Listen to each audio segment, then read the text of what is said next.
بشنو از چوہی کایت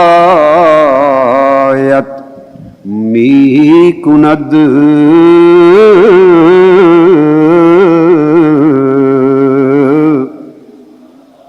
بشنو از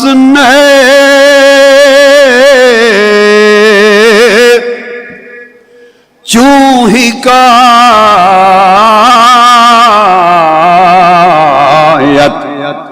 می کند وز جدائی حاشکایت می کند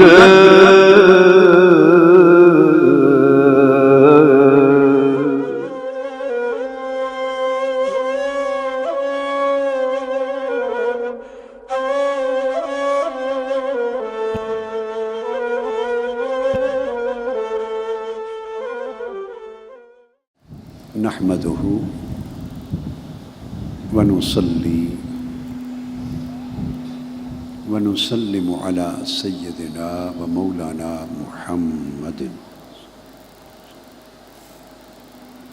رسوله النبي الأمين المكين الحنين الكريم الرؤوف الرحيم.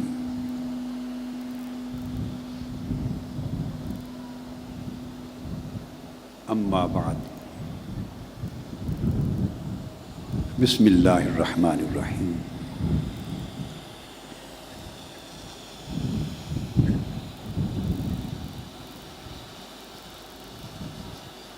محترم مشائخ اعظام، علماء کرام،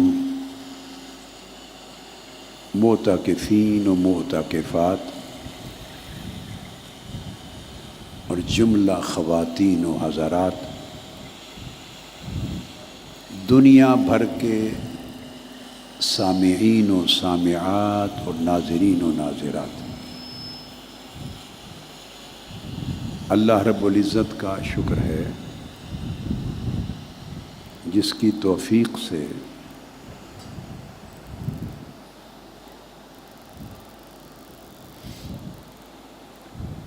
اس سال بھی ہزارہ لوگوں کو جامع المنہاج میں، یعنی منہاج القرآن انٹرنیشنل کی عالمی روحانی تربیت گاہ اور عالمی اعتکاف گاہ میں 10 روزہ اعتکاف بیٹھنے کی توفیق نصیب ہوئی. آپ سب اللہ کا شکر ادا کریں.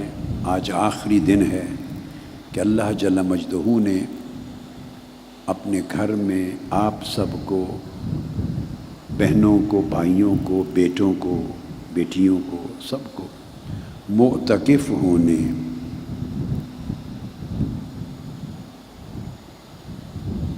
کی توفیق دی، شرف بخشا، نعمت سے نوازا. میں اللہ جل مجدہ کے حضور شکر گزار ہوں کہ ان 10 دنوں میں اس نے حسب سابق مجھے آپ کی خدمت کرنے پر مامور فرمایا. میں 10 دن 20ویں روزے سے لے کے شوال کا چاند دیکھنے تک آپ کی طرح ادھر ہی موجود رہتا ہوں، مگر میں اعتکاف کی نیت نہیں کرتا. اب طویل مدت سے میں معتکفین کی خدمت کی نیت کرتا ہوں. ایک زمانہ تھا جب آپ کی ذمہ داری مجھ پر نہیں تھی تو میں اعتکاف کی نیت کرتا تھا، اور اعتکاف بیٹھنے کا معمول میرا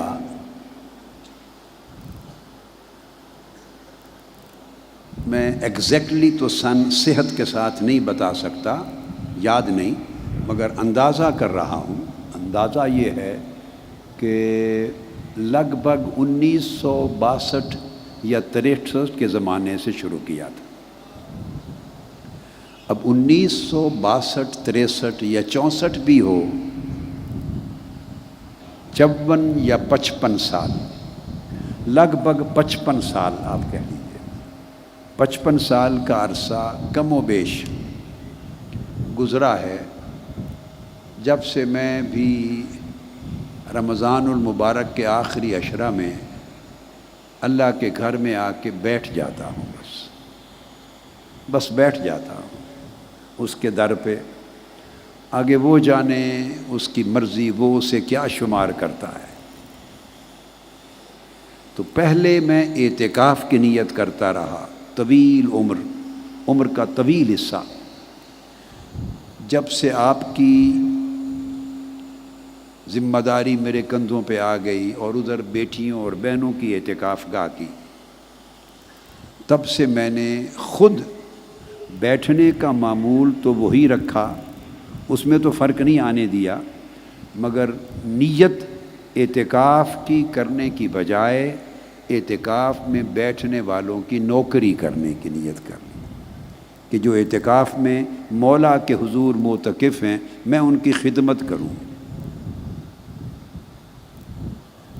تو اللہ نے توفیق دی آپ کو اعتکاف کی، مجھے آپ کی خدمت کی، اور بھی آپ کی خدمت پہ بہت سے احباب مامور ہوتے ہیں، ہر کوئی اپنے اپنے انداز سے خدمت کر رہا ہوتا ہے، ہر کوئی افطار کروا رہا ہے، کوئی سحری کا انتظام کر رہا ہے، کوئی آپ کے لیے کھانا پکا رہا ہے، کچھ لوگ ہیں جو بانٹ رہے ہیں، کچھ آپ کے لیے صفائی کر رہے ہیں، کچھ بجلی مہیا کرنے کے بندوبست پہ لگے ہیں، کچھ ساؤنڈ سسٹم کو تاکہ آواز آپ تک پہنچے اس کے انتظام میں لگے ہیں، کچھ آپ کے لیے حلقات قائم کر رہے ہیں، کچھ تجوید اور قراءت قرآن آ کے سکھا رہے ہیں، کچھ آپ کو حلقات میں تربیت دے رہے ہیں، مختلف چیزیں دین کی جہاں جہاں کمی ہے معتکف میں اس کو سکھا رہے ہیں، کچھ دروس فقہ دے رہے ہیں، دین کے مسائل اور شرعی احکام کا علم آپ تک پہنچا رہے ہیں، کچھ لوگ آپ کے لیے رات دن سیکیورٹی کھڑے ہو کے گھوم کے دے رہے ہیں۔ یہی نظام خواتین کی اعتکاف گاہ میں بھی ہے، یہی نظام۔ کوئی ڈاکٹرز ہیں وہ آپ کے لیے مطب بنا کے بیٹھے ہیں، ان کا کلینک ہے۔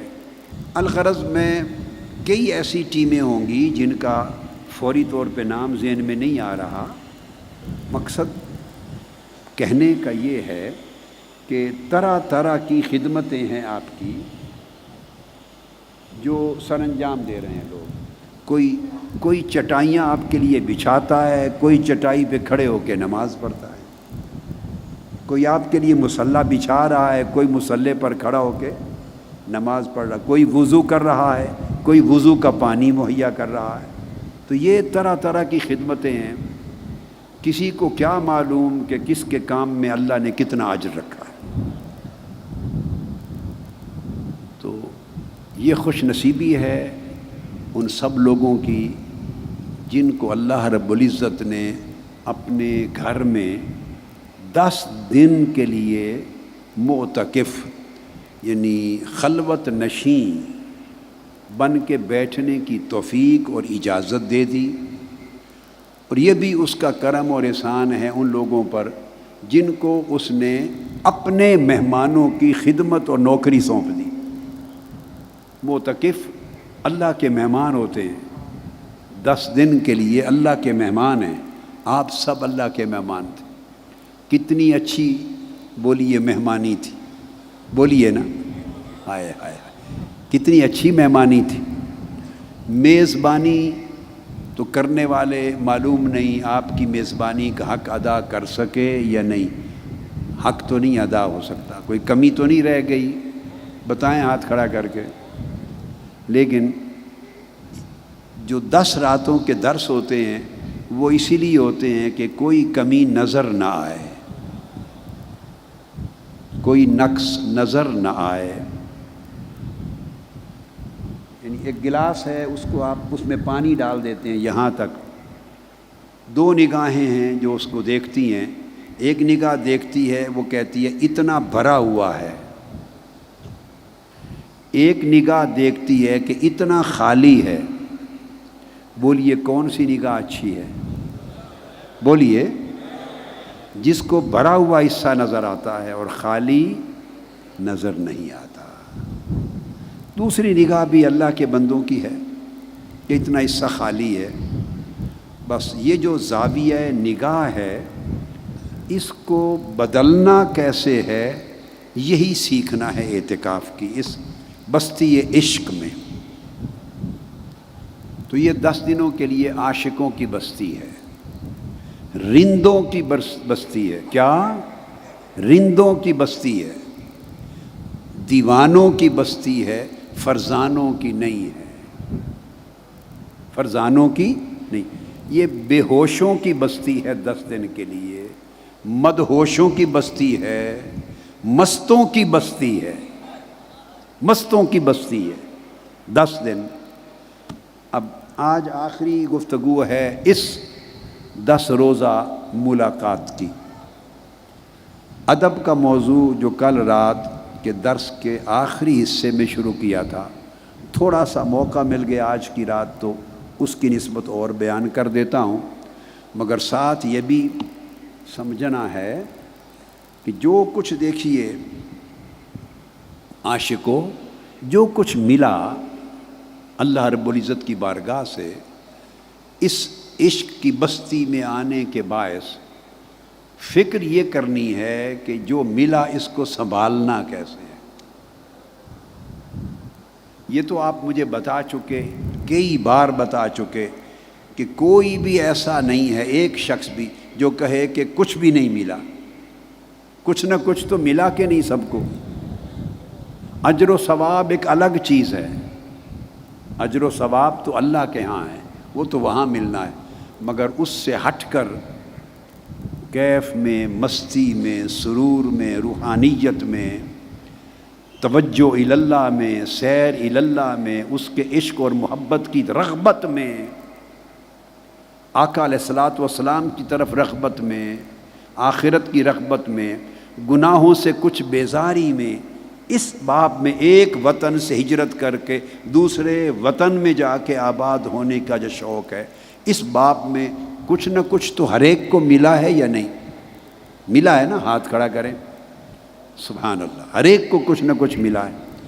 اب دیکھنا یہ ہے کہ اس کو برقرار کیسے رکھیں۔ دیکھیے جو کچھ آپ کو ملا ہے اور علاوہ اس کے جب بھی کبھی اچھی مجلس میں جاتے ہیں، کسی اچھی صحبت میں جاتے ہیں، کسی اچھے مقام پر جاتے ہیں، خواہ وہ کعبۃ اللہ کی حاضری ہو، خواہ وہ روضہ رسول صلی اللہ تعالیٰ علیہ وآلہ وسلم کی مدینہ طیبہ کی حاضری ہو، خواہ بڑے بڑے اکابر اولیاء کرام ان کی زیارت اور ان کی حاضری ہو، یا نیک اور صالح مجالس میں جائیں، اچھی صحبتوں میں جائیں، مجالس ذکر میں جہاں اللہ کا ذکر ہو، جہاں اللہ کی یاد ہو، جہاں فکر آخرت ہو، جہاں تزکیہ نفس کی بات ہو، جہاں تہذیب اخلاق کی بات ہو، جہاں سیرت اور کردار کے سنورنے کی بات ہو، کسی بھی ایسی مجلس میں جائیں جہاں واعظ و نصیحت ہو اور تربیت ہو۔ یہ ایک اصول سمجھا رہا ہوں جو ہر جگہ یکساں نافذ کرنا ہے۔ اب ہم اپنی اس 10 روزہ عشق کی بستی کی طرف آ جاتے ہیں۔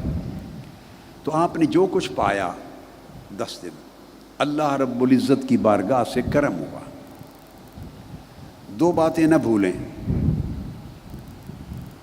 بندے کا کام یہ نہیں ہے، یہ بھی نکتہ سمجھ لیں، اپنی کیفیات کو دیکھنا کہ مجھ میں کیا تبدیلی آئی ہے، کیا ملا ہے، کیا نہیں ملا، اس کو دیکھنا، اس میں گھورنا، غور کرنا، اور کمی بیشی ہے تو مایوس ہونا، یہ کام نہیں۔ بندے کا کام ہے کہ یوں سوچے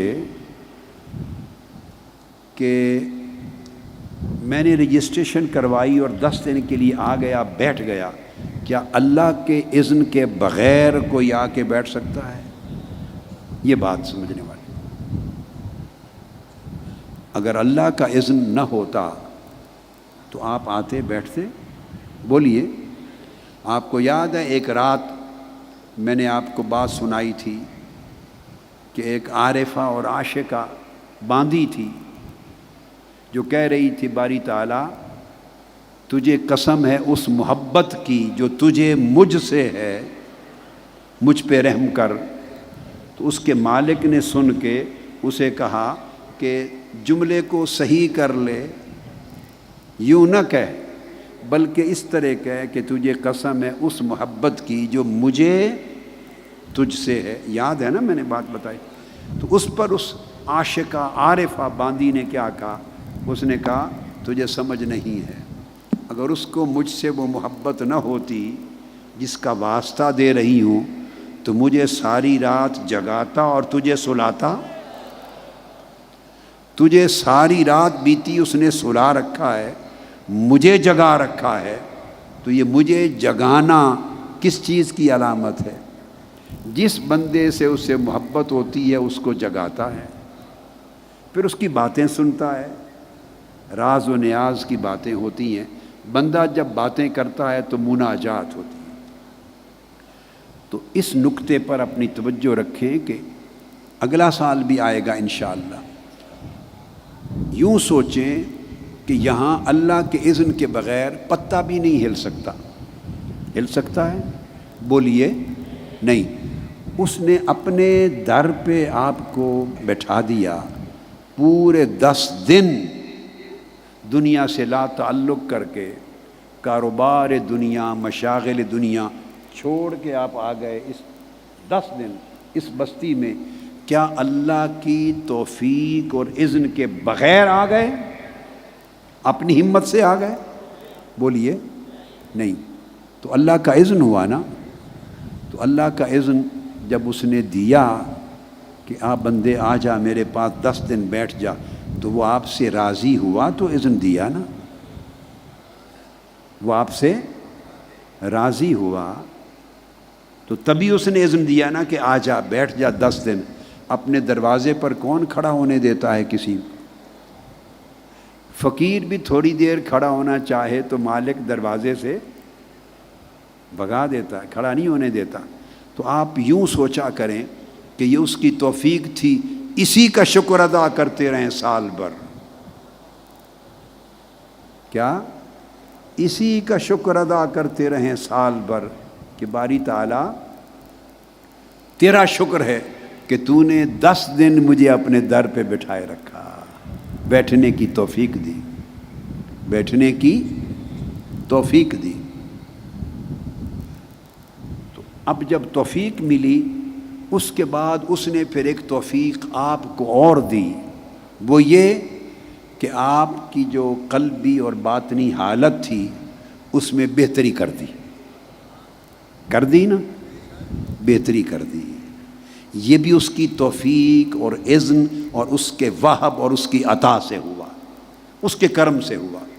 وہ نہ چاہتا تو دل جیسے تھے بولیے ویسے ہی رہتے اور دل کے حال میں کوئی تبدیلی نہ آتی۔ کتنے صحرا ہیں دنیا میں جہاں بارش نہیں برستی، اور برسے بھی تو تب بھی وہ تر نہیں ہوتے، اس کی ریت اور زمین اس کو جذب کر لیتی ہے اور وہ زمین اسی طرح خشک رہتی ہے جیسے پہلے تھوڑی دیر کے بعد۔ کتنے صحرا ہے دنیا میں، کتنے پہاڑ ہیں، بارش ہوتی ہے اور پانی سارا بہہ جاتا ہے۔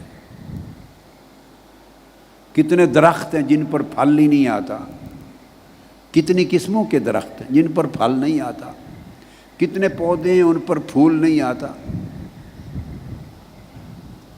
کتنی جنگل کی بوٹیاں ایسی ہیں، جنگلی بوٹیاں اور ایسے پودے جن کے پھل کڑوے ہوتے ہیں، اور کتنے پودے ایسے ہیں جن پہ کانٹے ہیں، آپ اس کے ساتھ گزرتے بھی نہیں ہیں، وہ چپک جاتے ہیں۔ اسی طرح بندے کا بھی حال ہے۔ وہ چاہتا، اگر چاہتا تو آپ پہ 10 دن کی صحبت میں کوئی اثر نہ ہونے دیتا۔ ایک غلاف چڑھ جاتا دلوں پر اور کوئی اثر نہ جاتا تو جیسے آئے تھے پریشان حال چلے جاتے، پتہ بھی نہ چلتا کہ کسی بستی میں آئے تھے۔ تو اللہ پاک نے سب کے دل میں کچھ نہ کچھ اثر پہنچا دیا، تو یہ اس کا کرم ہے۔ اور یہ بھی یاد رکھ لو بیٹے اور میرے بھائیوں اور میرے بیٹوں اور بیٹیوں اور بہنوں، ایک اور خاص نقطہ سمجھ لیں، کسی شخص کے دل کی حالت نہیں بدلتی اگر اللہ پاک اس کی طرف ایک نظر نہ کرے۔ یہ بات ان لوگوں نے کہی ہے جو جانتے ہیں، جو اسرار الہیہ سے واقف ہیں، اور پھر احادیث نبوی میں بھی یہ چیزیں ملتی ہیں۔ میں پھر دوہرا رہا ہوں، کسی شخص کے دل کی حالت نہیں بدلتی خیر کی طرف، طاعت کی طرف، قربت کی طرف، اس کے عشق و محبت کی طرف۔ اس کا دل مائل بپرواز نہیں ہوتا جب تک اس کی نظر نہ پڑے۔ وہ جھانکتا ہے، وہ دل کی طرف دیکھتا ہے، دل کی طرف۔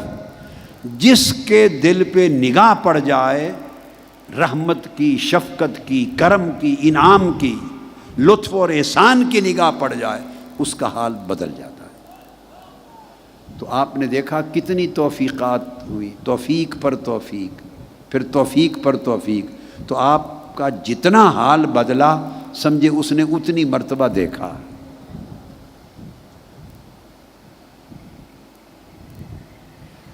اس کا دیکھنا تو ہے ہی ہے۔ آقا علیہ الصلوۃ والسلام نے فرمایا ان اللہ لا ينظر الی صورکم ولا الی اموالکم ولکن ينظر الی قلوبکم ونیاتکم۔ اللہ تمہاری صورتوں کو اور تمہارے دولتوں کو نہیں دیکھتا، نہ تمہاری صورتوں کو دیکھتا ہے، نہ تمہاری دولتوں کو دیکھتا ہے، وہ تمہارے دلوں کو دیکھتا ہے، اور دلوں کے اندر جو مخفی نیتیں ہیں ان کو دیکھتا ہے۔ ینظر الی قلوبکم، تو یہ تو طے ہے، اس کا تو انکار ہو نہیں سکتا، اس کا تو انکار بولیے ہو نہیں سکتا کہ وہ دلوں کی طرف دیکھتا ہے۔ اب اگلی بات، اس پر کوئی کہے گا وہ تو پھر ہر ایک کے دلوں کو دیکھتا ہے۔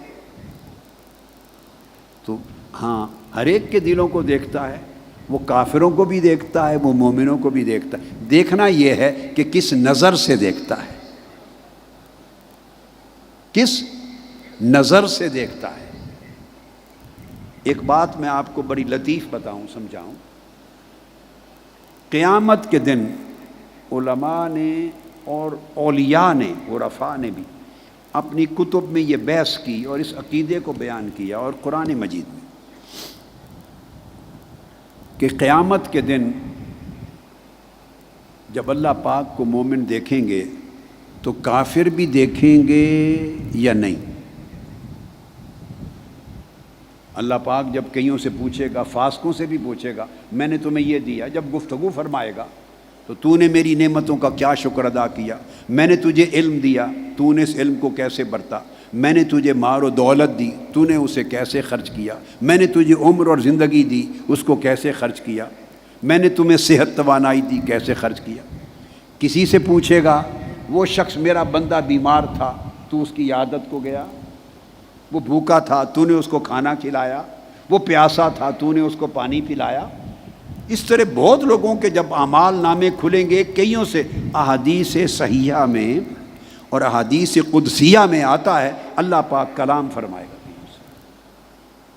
جس طرح کلام فرمائے گا اس طرح تذکرہ آتا ہے کہ وہ لوگ دیکھیں گے تو دیکھنے والے صرف مومنین ہوں گے یا مومنوں کے علاوہ کفار اور فاسقین بھی دیکھیں گے۔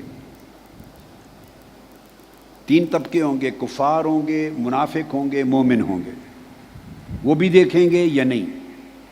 اس پر دو قول آئے ہیں۔ ایک نے کہا انہم لمحجوبون کا بیان کرتے ہوئے کہ ایک پردہ ڈال دیا جائے گا اور وہ نہیں دیکھ سکیں گے۔ حجاب کا مطلب ہے حجاب رؤیت، کیا؟ حجاب رؤیت کے ایک پردہ ہوگا، اس کی وجہ سے وہ جو اہل ایمان نہیں ہیں وہ مولا کو، اس کے حسن کو، اس کے جلوے کو دیکھ نہیں سکیں گے۔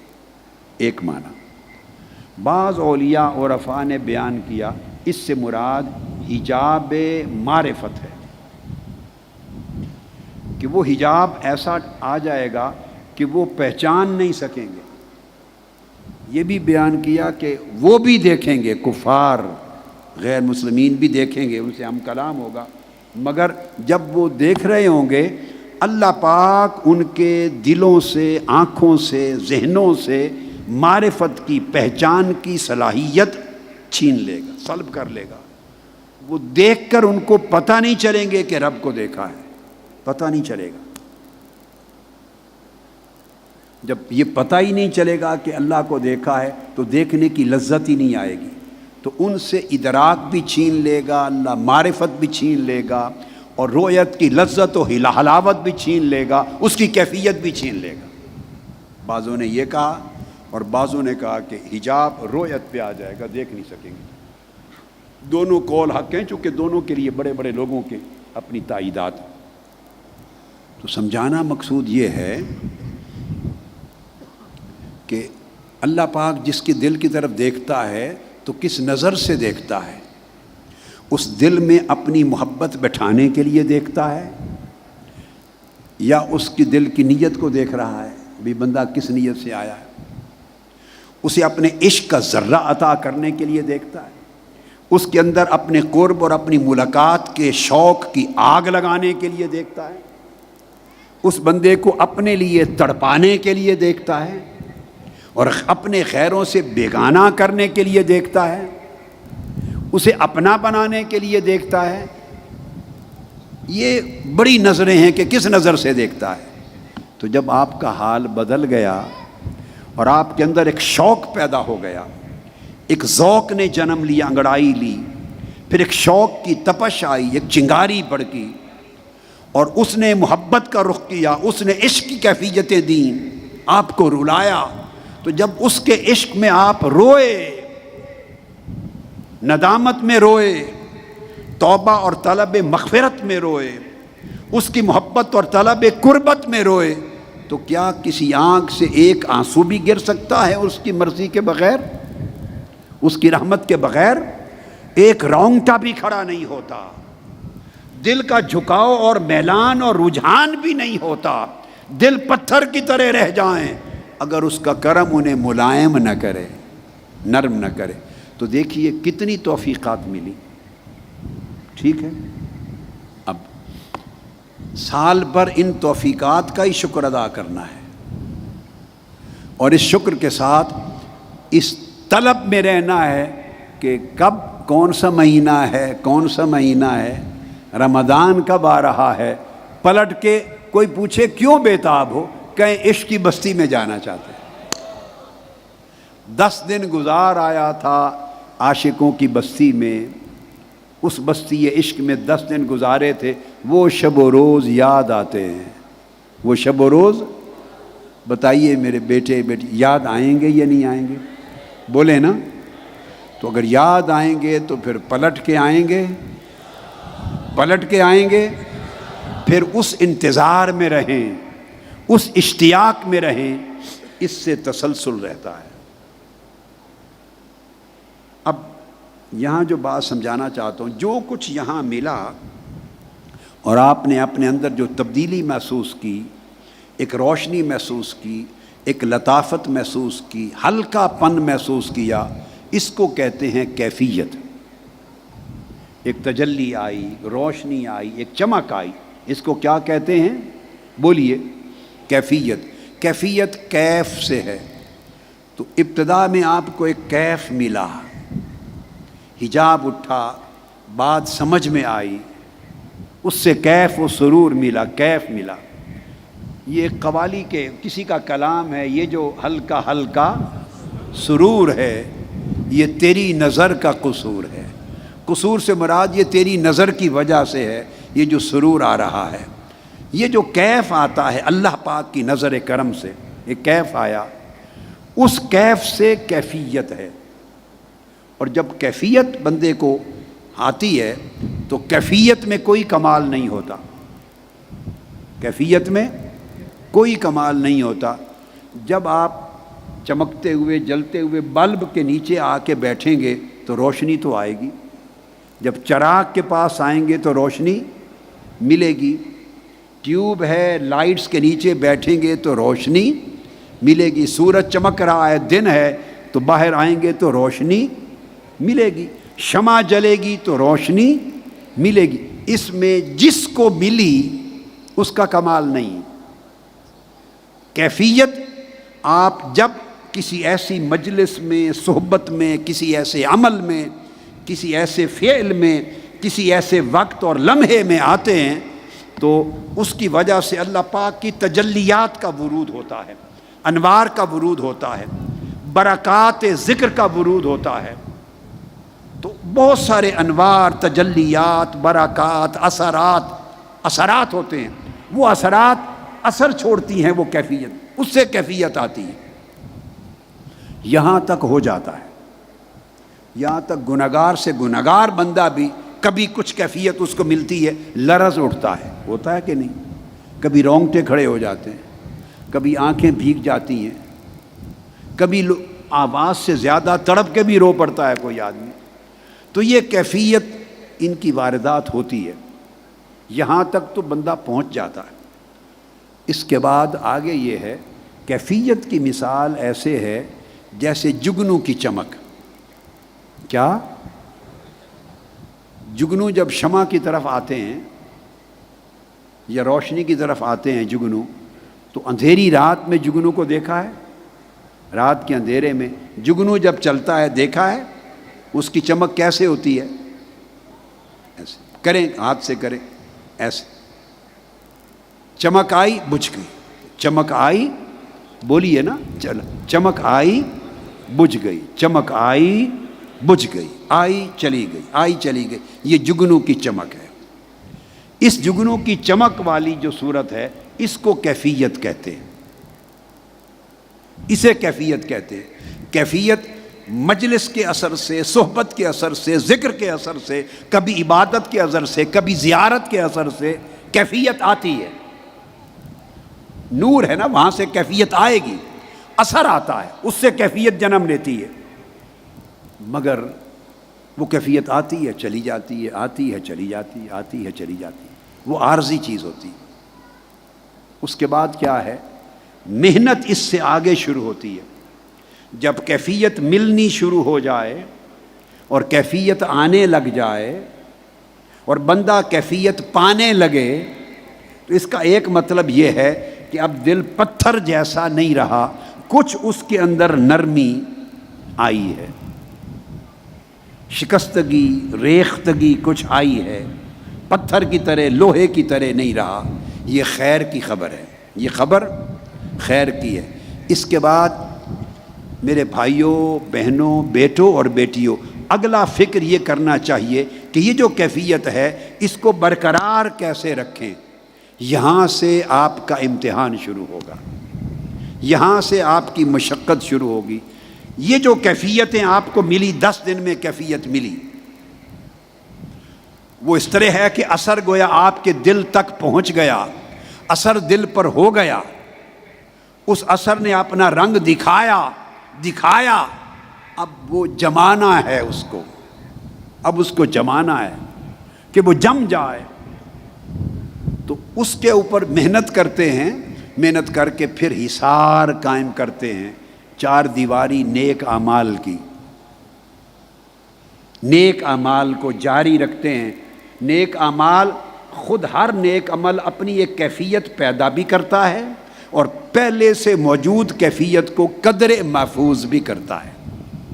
تو نیک اعمال، عبادات، پنجگانہ نماز، روزہ، صدقات، خیرات، تلاوت قرآن مجید، درود پاک، استغفار، کلمہ طیبہ، ورد، یہ سارے اعمال اس کیفیت کو بڑھاتے بھی ہیں اور پہلے سے موجود کیفیت کو قدر محفوظ بھی کرتے ہیں۔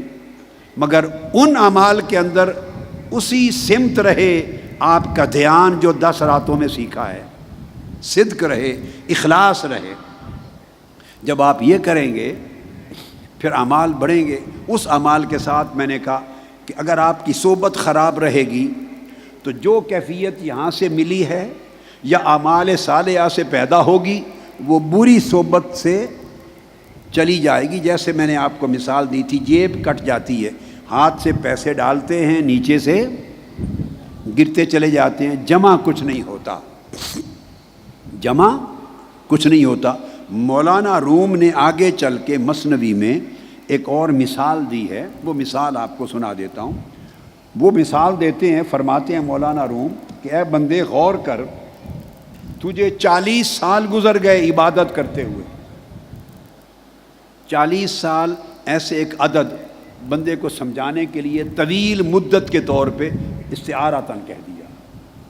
وہ 50 سال بھی ہو سکتا ہے، کسی کا 70 سال، کسی کا 30 سال، کسی کا 20-25 سال۔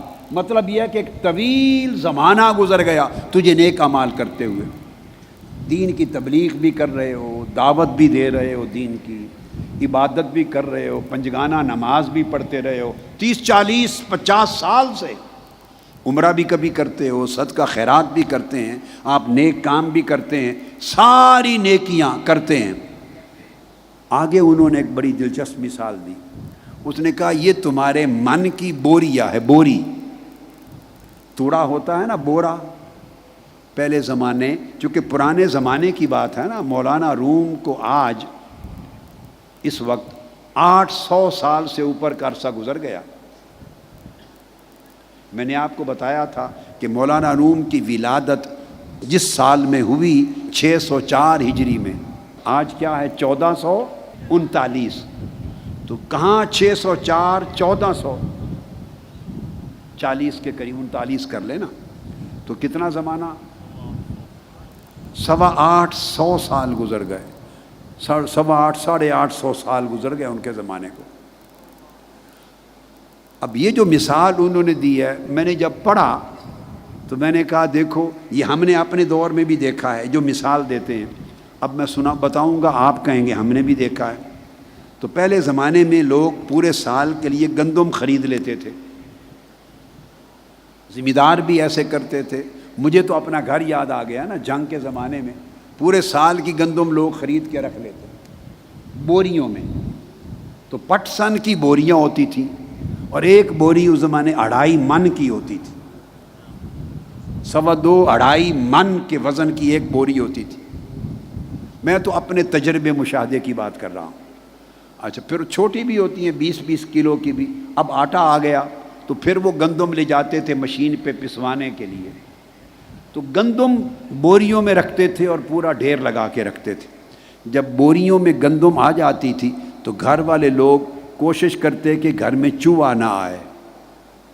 بہت سے گھروں میں ان کو خبر ہو جاتی کہ اس گھر میں گندم ہے تو چوہے گھس جاتے تھے، اور جب گھس جاتے تو پٹسن کی بو آتی، وہ گندم کی بو کو سونگھ لیتے تھے۔ چوہے کو سمجھ ہوتی ہے اس میں گندم ہے، چوہے کو سمیل آتی ہے، اور وہ پیچھے سے وہ کاٹ کے کھا لیتا ہے، گندم سوراخ کر لیتا ہے بوریوں میں، اور کئی چوہے لگ جاتے ہیں، اور چپ کے وہ گندم خالی، وہ کھاتے جاتے ہیں، اور تب جا کے بندے کو پتہ چلتا ہے کہ میری بوریاں خالی ہو گئیں، بوریاں خالی ہو گئیں۔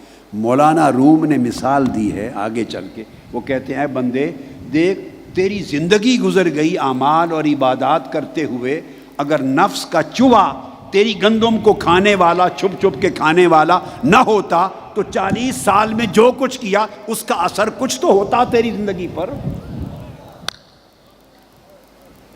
آپ سمجھے بات؟ وہ کہتے ہیں دیکھ، تو نے 40 سال نمازیں پڑھی ہیں، ان نمازوں کا اثر تیری طبیعت پہ کیا ہوا یہ دیکھنا ہے۔ اجر اور ثواب، میں نے ہر بار کہا، اس کا حساب ہمارے ہاتھ میں نہیں ہے، وہ قبولیت پر منحصر ہے، مولا قبول کرنے والا اور اللہ ہی اجر دینے والا، وہ سبجیکٹ جدا ہے، وہ جدا سبجیکٹ ہے۔ بات ہو رہی ہے ان عبادات کا اثر آپ کی ہماری طبیعت پہ کیا ہوا، اس طبیعت کے اخلاق کتنے سنورے، اس طبیعت میں کتنی شستگی آئی، کتنی شستہ ہوئی طبیعت، کتنی نرم ہوئی اللہ کے حضور سجدے کر کر کر کر کر سبحان ربی العظیم، سبحان ربی الاعلی، ماتھا زمین پہ ٹیک ٹیک کر 50 سال گزر گئے، 40 سال گزر گئے مناجات کرتے۔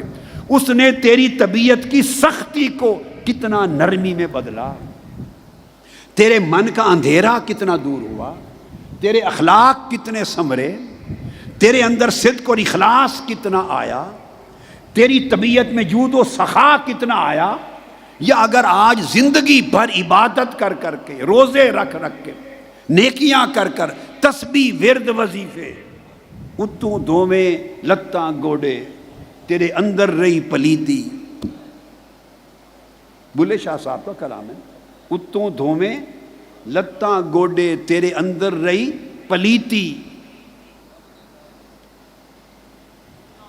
دنیا دارا رب دے نال بھی 420 تو کیتی، رب کے ساتھ بھی دھوکہ کیا۔ یعنی وضو کرتے رہے، 50 سال 60 سال گزر گئے، وضو کر کے لتاں گوڑے دھوتے رہے، پاؤں ہاتھ بازو چہرے اس کو دھوتے رہے، مگر من کو نہ دھویا، پانی گراتے رہے، بہتا رہا، مگر من پہ پانی نہ گیا، من کی پلیدی نہ گئی، من کا میل کچیل نہ گیا، من کی سختی نہ گئی، من کی غلاظت نہ گئی، من کے اندر جو آلائشیں تھیں وہ نہ گئیں، من کے اندر حرص تھا وہ نہ گیا، لالچ نہ گیا، شہوت نہ گئی، بخل بخیلی نہ گئی، کنجوسی نہ گئی، تکبر نہ گیا، عجب نہ گیا، غیبت نہ گئی، چغلی نہ گئی، دل کی تنگی نہ گئی، نفرت نہ گئی، کدورت نہ گئی، دنیا کا حرص لالچ طلب نہ گئی، جاہ طلبی نہ گئی، منصب طلبی نہ گئی، عزت طلبی نہ گئی، میں نہ گئی۔ بندہ سوچتا ہے، انہوں نے توجہ دلائی مولانا روم نے کہ بندے اپنی عمر کا حساب کر، کتنا زمانہ گزر گیا تجھے عبادت کرتے۔ آگے وہ کہتے ہیں کہ اگر ہر روز کی عبادت کا ایک ایک ریزہ بھی جمع ہوتا رہتا، ایک ایک ریزہ، ایک ایک ماشا، میں آپ کو سمجھانے کو کہہ دیتا ہوں، ایک ایک ماشا، ایک ایک تولہ، یعنی سیروں کے حساب سے، کیجیز کلوز کے حساب سے روز کی عبادت کرتے ہیں، 5 وقت تو نماز پڑھتے ہیں، ایک ایک نماز میں سنتیں فرض نوافل الگ ہیں، پھر اس سے قبل وضو کرتے ہیں، یہ سب عبادت ہے، قبلہ رخ ہوتے ہیں، چہرے کو مولا کے گھر کی طرف آگے کھڑا کرتے ہیں، نیت کرتے ہیں، 10 بستہ کھڑے ہوتے ہیں، پھر اس کے اندر اللہ کا ذکر اذکار تلاوت کرتے ہیں، پھر دعا مانگتے ہیں، پھر تسبیحات کرتے ہیں، استغفار کرتے ہیں، درود پاک پڑھتے ہیں، کئیوں کا تلاوت کا معمول، وہ تلاوت کرتے ہیں۔ اگر ساری دیگر نیک اعمال، لوگوں کے ساتھ بلائی کر، احسان کر، ہر چیز کو جمع کر، اور جمع کر کے وہ پوچھتے ہیں کہ تو 40 50 30 سال کا حساب لگا، اگر ہر روز ایک ایک رتی، جس کو میں کہہ رہا ہوں ایک ایک ماشا، وہ تو ریزہ ریزہ کا لفظ بولتے ہیں، ایک ایک ریزہ بھی ہر روز کا جمع ہوتا رہتا، تو مولانا روم پوچھتے ہیں کہ آج اس کا اثر کچھ نہ کچھ تو ہوتا، تیرا رنگ بدل گیا ہوتا، بندے تیرا ڈھنگ بدل گیا ہوتا، تیری زبان میں کوئی چاشنی آ گئی ہوتی، تیرے اندر کوئی نرمی محبت اور لوگوں کی شفقت اور طبیعت میں جود اور سخاوت آ گئی ہوتی، تیرے اندر خیر کا چشمہ پھوٹ پڑا ہوتا، شر ختم ہو گیا ہوتا، لوگوں کو نہ تیری زبان سے دکھ پہنچتا نہ تیرے عمل سے، تیرے دل و دماغ کی اس بڑے رب کے وسیع کرم کو 50 سال یاد کیا، اس کی وسعت میں سے چند ریزے ہی مل جاتے تو طبیعت وسیع ہو جاتی، عفو درگزر آ جاتی، کوئی معاف کرنا آ جاتا۔ وہ پوچھتے ہیں کہ دیکھ تیری طبیعت میں فرق کیا آیا؟ کہتے ہیں اگر اس کا اثر نہیں ہوا، اثر ہوتا تو طبیعت میں فرق آتا، نفسانی خصلتوں میں فرق آتا، اخلاق میں فرق آتا۔ اگر وہ اثر نہیں ہوا تو وہ فرماتے ہیں پھر کبھی سوچا کہ اس کی وجہ کیا ہے؟ وہ کہتے ہیں وہ تیرے اندر چوہا ہے نفس کا، وہ تیری گندم کو کھائے جا رہا، تو بوریوں میں گندم جمع کرتا ہے، نفس کا چوہا اس کو کھاتا رہتا ہے، اس لیے اثرات جمع نہیں ہوتے انسان کی زندگی میں۔ اس بات کو سمجھ گئے؟ اب 10 دنوں میں آپ نے بہت کچھ جمع کر لیا، اپنے من کی بوریوں میں جمع کر کے لے جا رہے ہیں۔ اس من کی بوری کو چوہوں سے بچانا ہے۔ کیا؟ چوہوں سے بچانا ہے۔ بہت قسم کے چوہے ہیں جو نفس نے چھوڑ رکھے ہیں، نفس نے، جس کو میں نے سارے نام لیے نا ابھی۔ شہوت بھی ایک چوہا ہے، عزت طلبی بھی ایک چوہا ہے، حرص اور لالچ بھی ایک چوہا ہے، انا عجب اور کبر بھی ایک چوہا ہے، غیبت کدورت بھی ایک چوہا ہے۔ یہ سینکڑوں چوہے ہیں طرح طرح کے۔ کسی کے من کی بوری کو کوئی چوہا لگ جاتا ہے، کسی کے من کی بوری کو کوئی اور چوہا لگ جاتا ہے۔ مختلف قسموں کے چوہے لگ جاتے ہیں، اور آپ اعمال کی گندم جمع کرتے ہیں، اعمال کا اناج، اور نفس کی یہ جو رذائل خسیسہ کے چوہے ہیں، یہ ان کو کاٹ کاٹ کر کھا کے ختم کرتے چلے جاتے ہیں۔ اب جب یہ چیز آپ نے ذہن میں رکھ لی، اب آ رہے ہیں پھر اسی طرف کہ اس کو بچانا ہے۔ کیفیتیں مل گئیں، اب اگر تو کیفیت ہی رہے جو اس وقت ہے تو یہ آئے گی چلی جائے گی، آئے گی چلی جائے گی، اس میں دوام نہیں ہوتا، پختگی نہیں ہوتی، وہ پھر چلی جائے گی۔ جب صحبت بدلے گی، ماحول بدلے گا، اور باتیں سنیں گے اور منظر دیکھیں گے، سنتے سنتے، دیکھتے دیکھتے، بولتے بولتے، نئے اثر لیتے لیتے لیتے 10 دن بستی عشق کا اثر آہستہ آہستہ رنگ اتر جائے گا۔ چونکہ رنگ کچا ہوتا ہے نا، صرف 10 دن کہاں 10 دن کہاں 60-70 سال کی بندے کی زندگی ہے، کہاں اگر نوجوان بیٹے بھی آئے ہیں تو 15-20 سال کی عمر کے ہیں، 25 سال کی عمر کے، 40 سال گزارے ہیں، کسی کے نے 50 سال گزارے ہیں، تو رنگ چڑھتا رہا ہے نا 40 سال۔ تو 40 سال کا چڑھا ہوا رنگ، اور ایک نہیں 100 رنگ چڑھے ایک طرف، 10 دن بستی عشق کے رنگ ایک طرف، تو پھر وہ بعد ازاں جب ان رنگوں میں پھر جائیں گے تو وہ اس رنگ کو، کچے رنگ کو اتار دیں گے۔ اس رنگ کو پکا کرنا ہے۔ تو جب کیفیت آئے اور جائے، آئے اور جائے، چمک، اندر کی روشنی، تجلی آئے اور جائے، تو اس کو کیفیت کہتے ہیں۔ پھر اعمال صالحہ، صدق، اخلاص، مجاہدات، ریاضات، محنت، ہر روز کچھ نہ کچھ کرنا، کچھ نہ ویلی نہ بو، کچھ کردی رہو، خالی بھانڈا بردی رہو، کچھ کچھ ڈالتی رہیں اس من کے برتن میں۔ جب یہ محنت کرتے رہیں گے تو پھر آہستہ آہستہ ریاضت اور مجاہدے سے کیفیت پختہ ہوتی ہے۔ جب کیفیت پختہ ہو جائے تو جو اس وقت آپ لذت محسوس کرتے ہیں نا، جب آنکھ بند کریں، جو کچھ 10 دنوں میں پایا، کچھ فیل ہوتا ہے، لذت، کچھ ہلکا پن، کچھ لطافت، کچھ سرور، کچھ ذوق کی ایک کیفیت جو محسوس کرتے ہیں، اگر یہ قائم اور دائم ہو جائے، جگنوں کی طرح جانا آنا، چمکنا بجھنا نہ رہے، یہ چمک قائم ہو جائے، یہ حالت مستقل ہو جائے، مستقل، تو اس کو حال کہتے ہیں۔ اس کو کیا کہتے ہیں؟ اگر آتی جاتی رہے تو اسے کیفیت کہتے ہیں، اگر جم جائے تو کیا کہتے ہیں؟ حال۔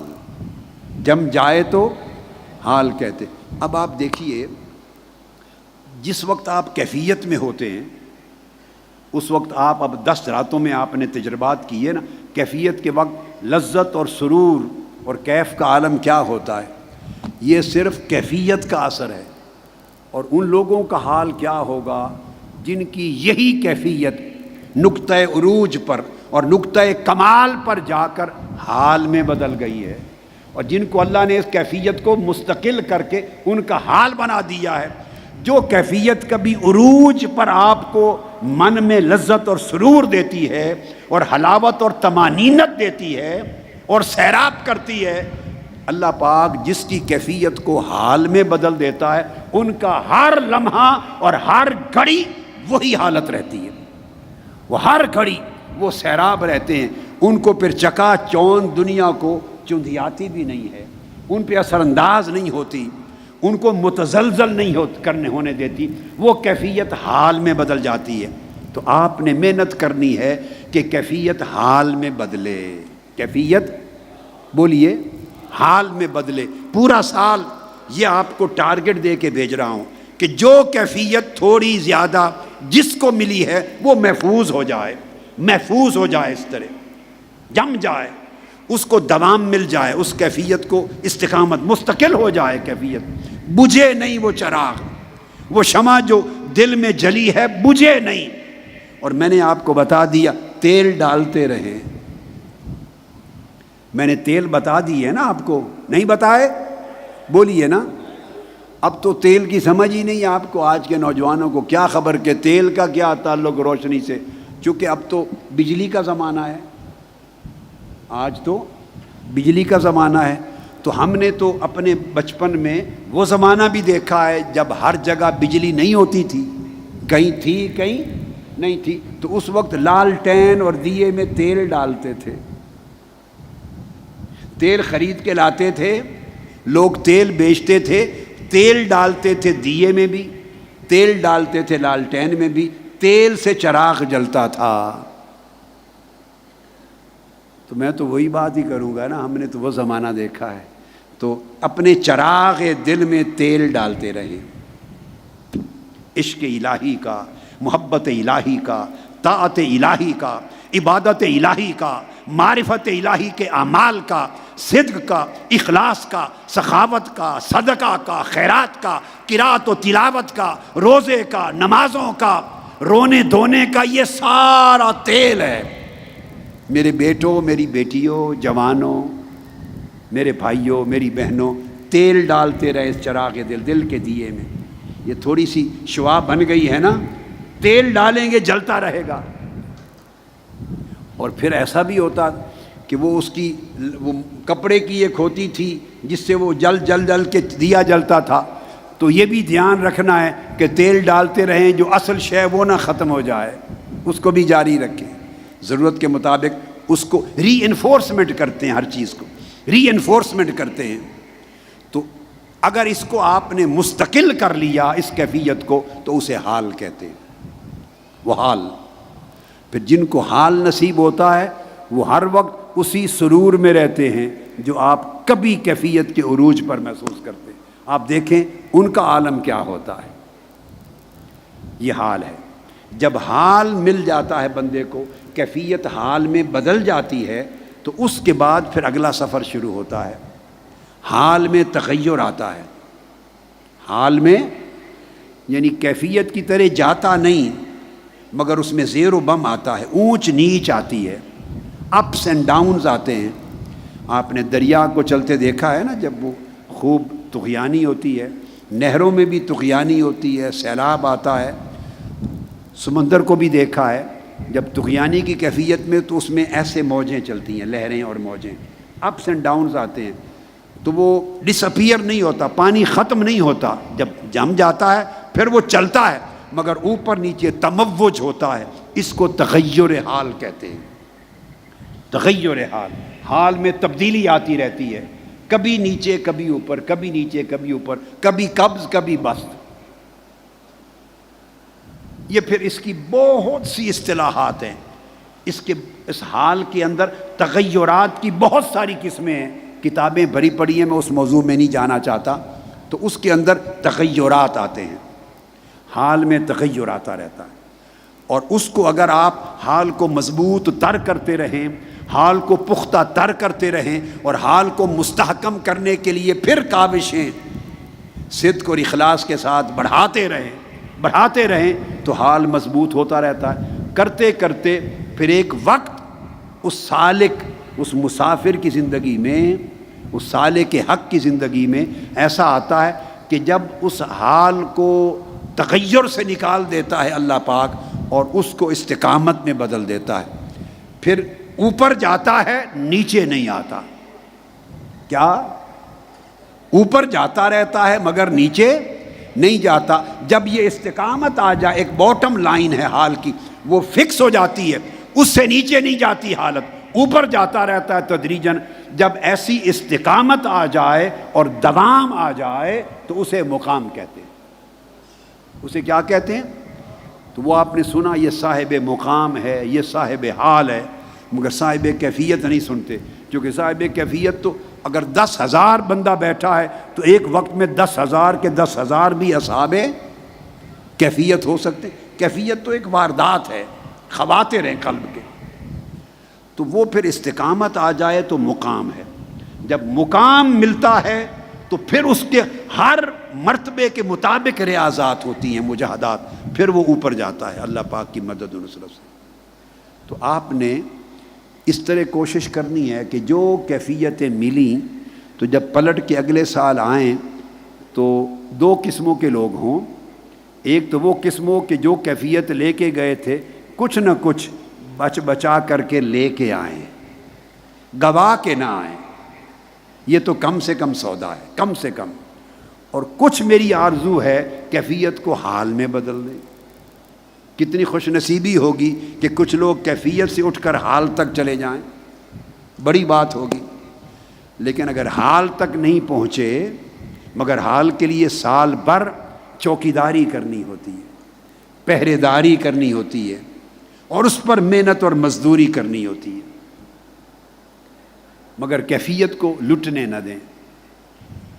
اب اس کے لیے یہ جو بیسک نقطہ سمجھا دیا، اس حوالے سے ایک چیز جو مدد دے گی، اس کیفیت کو حال میں بدلنے میں مدد دے گی، اللہ کی نصرت آئے گی. وہ بہت سے نسخہ جات میں سے اور بہت سی ادویات میں سے، بہت سی جو اسپریچول میڈیسنز ہیں ان میں سے ایک میڈیسن ہے ادب، جس کا ذکر کل رات گفتگو کے آخری حصے میں کوئی 10-15 منٹ میں نے لگا دیے تھے مثنوی مولانا روم کے حوالے سے. تو کچھ تھوڑا وقت اور لگا کہ اس سبجیکٹ کو کر لیں مکمل. ادب مدد دے گا. اب ادب ہے کیا؟ پہلے اس کی اہمیت سمجھا دوں. اس کی اہمیت کیا ہے، پھر اس کا معنی سمجھا دوں گا، مفہوم کہ ہے کیا. امام ابن سیرین یہ جلیل القدر تابعین میں سے، تابعین بھی ہیں، محدثین میں سے بھی ہیں اور عارفین میں سے بھی ہیں. امام ابن سیرین بیان کرتے ہیں، وہ کہتے ہیں کہ ان السلف الصالحین کانوا یتعلمون الہدی ای الادب کما یتعلمون العلم. یہ تابعی ہیں امام ابن سیرین. وہ فرماتے ہیں کہ سلف صالحین یعنی وہ کہتے ہیں ہم سے اگلے لوگ، پہلے لوگ. اب آپ بتائیے، ایک تابعی جب کہتا ہے ہم سے پہلے لوگ تو وہ کن کی بات کر رہا ہے؟ وہ اگر تابعی صغار تابعین میں سے ہے تو وہ کبار تابعین کی بات کر رہا ہے، بڑے تابعین کی اور صحابہ کی. تیسری نسل تو اور ہے کوئی نہیں. ایک نسل تو وہ خود ہے تابعین. تو اگر عمر میں چھوٹا ہے تو اپنے سے بڑے تابعین کی بات کرتا ہے جو خلفائے راشدین کے زمانے میں پیدا ہو گئے تھے، یا وہ بات کرتا ہے صحابہ کرام کی. وہ کہتے ہیں کہ وہ جو ہم سے پہلے سلف صالحین تھے وہ جتنی محنت علم کو سیکھنے پر کرتے، اور یہ بھی ذہن میں رکھ لیں العلم، جب تابعین اور سلف صالحین جب لفظ بولتے تھے العلم تو اس سے مراد السنہ والحدیث، حدیث اور سنت، آقا علیہ السلام کی حدیث مراد ہوتی تھی. چونکہ سارا علم حدیث کے ذریعے اور حدیث کے ذریعے ملتا تھا، قرآن کا فہم بھی حدیث کے ذریعے آتا. تو العلم کے لفظ کا اطلاق حدیث و سنت پر ہوتا تھا، حدیث پر. تو وہ فرماتے کہ ہم سے پہلے لوگ جتنا سفر کرتے، جتنی محنت کرتے، جتنی مشقتیں اٹھاتے علم سیکھنے پر، یعنی حدیث نبوی سیکھنے پر، وہ فرماتے ہیں اتنی ہی محنت کرتے زندگی میں ادب سیکھنے پر. ادب سیکھنے پر یہ تابعی کہتے ہیں کہ ہم سے پہلے لوگ اتنی محنت کرتے جتنی احادیث نبویہ کا علم سیکھنے پر کرتے تھے. اس کو الخطیب البغدادی نے الجامع لاخلاق الراوی، بسام، اس کے اندر روایت کیا۔ اب دوسرا قول امام حسن بصری رضی اللہ تعالیٰ عنہ، یہ بھی جلیل القدر تابعی ہے، اور جن کی بات اب بتانے لگا ہوں یہ سیدنا فاروق اعظم رضی اللہ تعالیٰ عنہ کے عہد خلافت میں پیدا ہوئے تھے مدینہ پاک میں۔ انہوں نے اپنے بچپن میں سیدنا عثمان غنی کا زمانہ پایا، سیدنا مولا علی المرتضیٰ کا پایا، اور فیض یاب ہوئے، اور حضرت ام سلمہ ام المومنین ام سلمہ رضی اللہ تعالیٰ عنہ کے گھر جھولے میں کھیلتے تھے۔ آپ کی والدہ ام المومنین ام سلمہ رضی اللہ تعالیٰ عنہ کی خادمہ تھی، اس مرتبے کے تابعی اور مولا علی المرتضیٰ سے اکتساب فیض کرنے والے۔ اب میں نے اہمیت بتائی امام حسن بصری، اور سارے سلاسل تصوف و طریقت کے ان کے ساتھ جا کے ملتے ہیں۔ وہ فرماتے ہیں ان کان الرجل لیخرج فی ادب یکسبہ السنین ثم السنین، وہ کہتے ہیں کہ یہ بھی کم ہے کہ اگر کوئی شخص نکلے، گھر سے باہر نکلے، سفر پہ جائے، اور ایسا عمل وہ فرماتے ہیں ان کے زمانے کے لوگ اور اگلے لوگ یہی کیا کرتے تھے۔ فرماتے ہیں کہ گھر سے نکلنا ادب سیکھنے کے لیے، صرف تعلیم ادب حاصل کرنے کے لیے، اور سالوں پر سال اور سالوں پر سال لگتے چلے جائیں اور بندہ صرف ادب سیکھتا رہے، تو فرمایا یہ بھی کم ہے۔ زندگی کے سال ہا سال صرف ادب سیکھنے پہ گزار دیں، چونکہ ادب سیکھنے سے سارا کچھ نصیب ہوتا ہے۔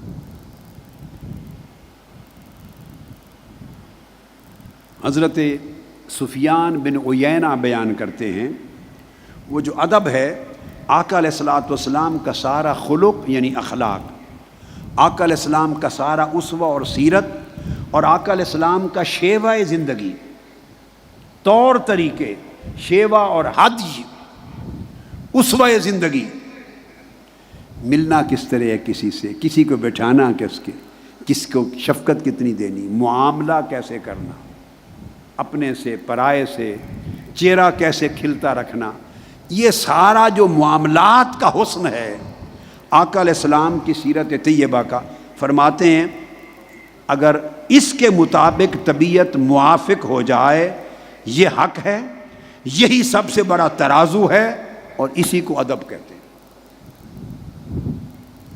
بندے کو حسن ادب نصیب ہو جاتا ہے۔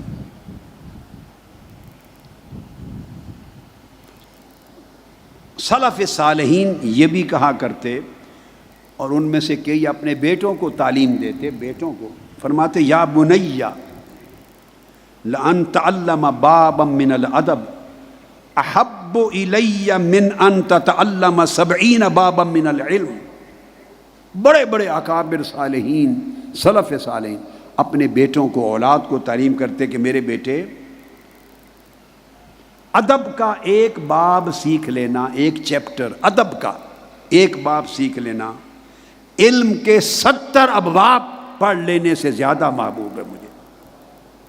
علم کے 70 باب بندہ سیکھ لے، ادب نہ سیکھے تو 70 کے 70 باب علم کے سیکھے ہوئے اپنا اثر اور فیض دینے میں بیکار جاتا، اور ادب کا ایک باب سیکھا ہو وہ 70 ابواب کی کمی کو پورا کر دیتا۔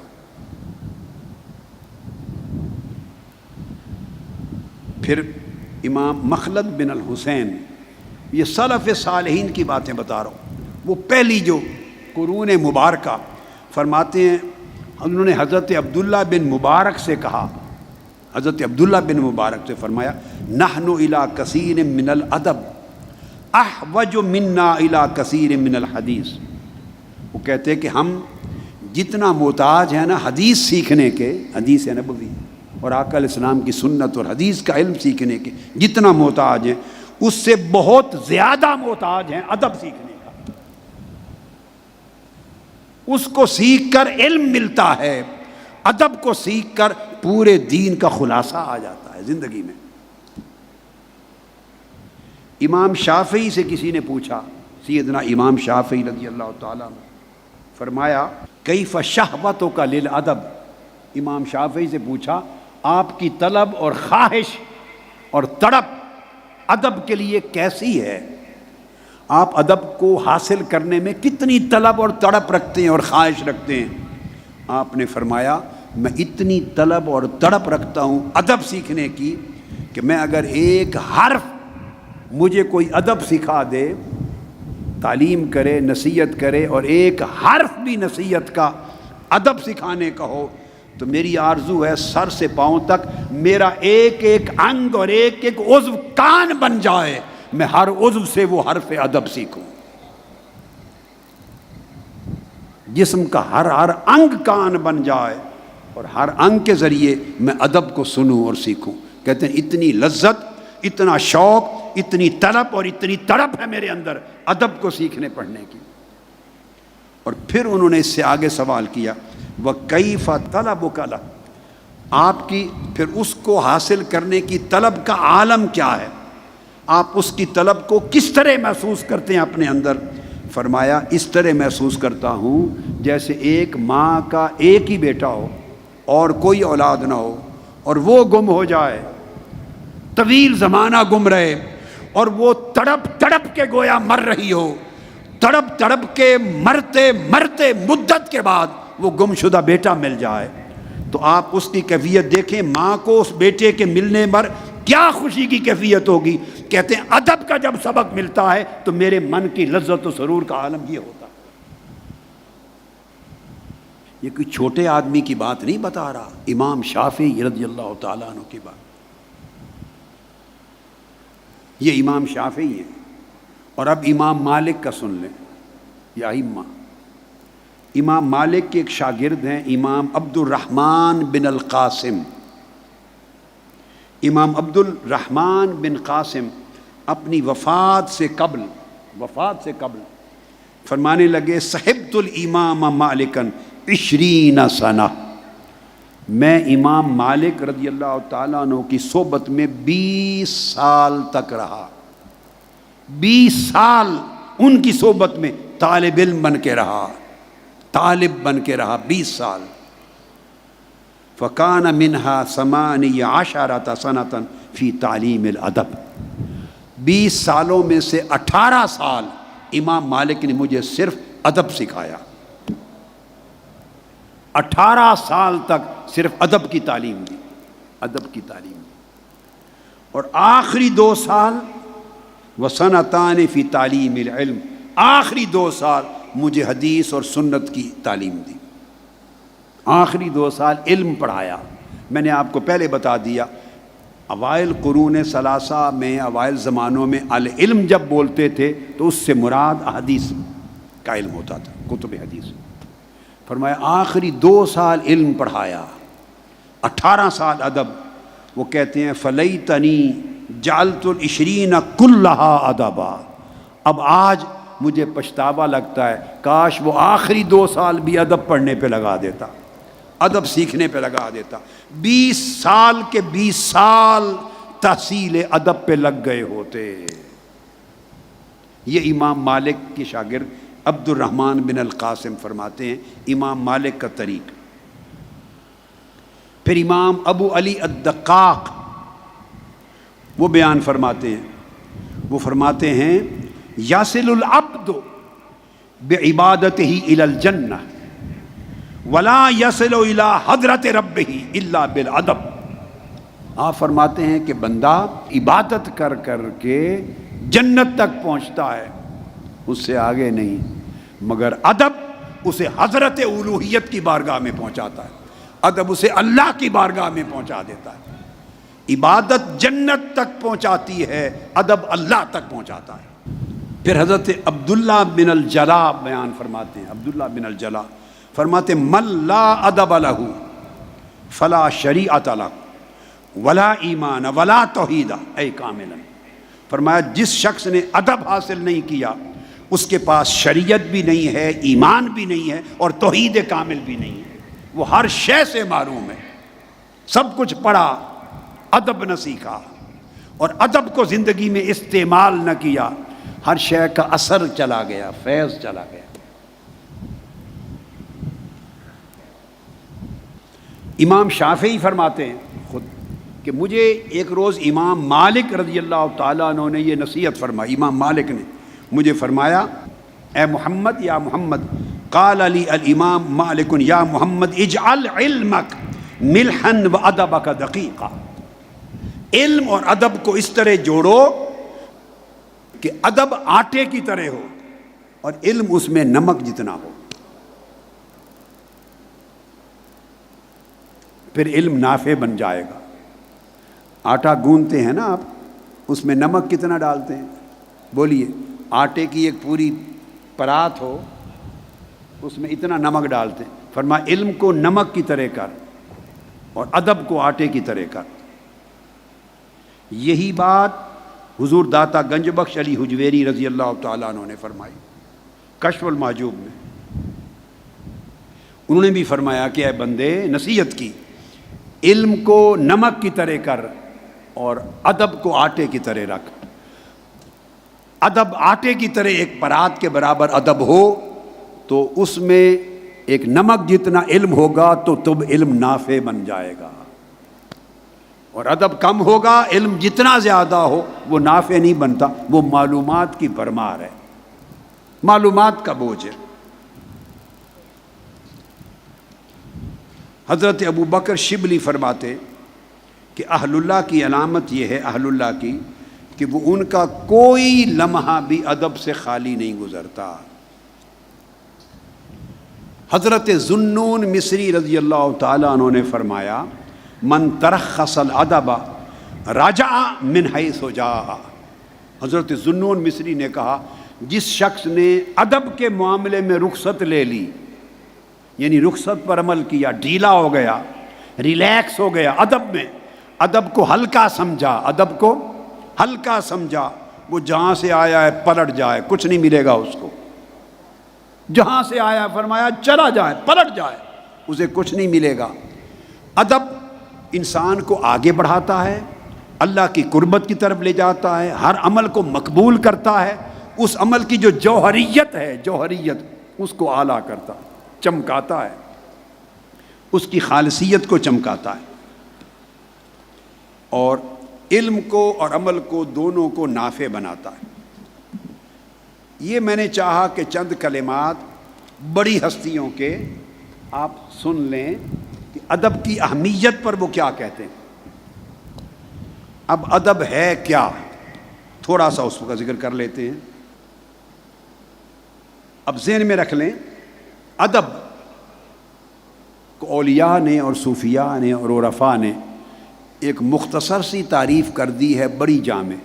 وہ کہتے ہیں کہ بندے کی زندگی میں جتنے خصال خیر ہیں، میں کل رات، پرسوں رات، پچھلی سب راتوں میں جو ذکر کرتا رہا، جتنے خصائل حمیدہ ہیں، اخلاق حسنہ ہیں، نفس کے رذائل سے پاک ہو کر، کہتا رہا نا، زنگار کو دور کر کے اچھے خصائل پیدا کرو. فرمایا انسان کی طبیعت میں جتنے اچھے خصائل ہیں، ان سارے خصائل کا جمع ہو جانا، اس کو ادب کہتے ہیں، اس کو ادب کہتے ہیں.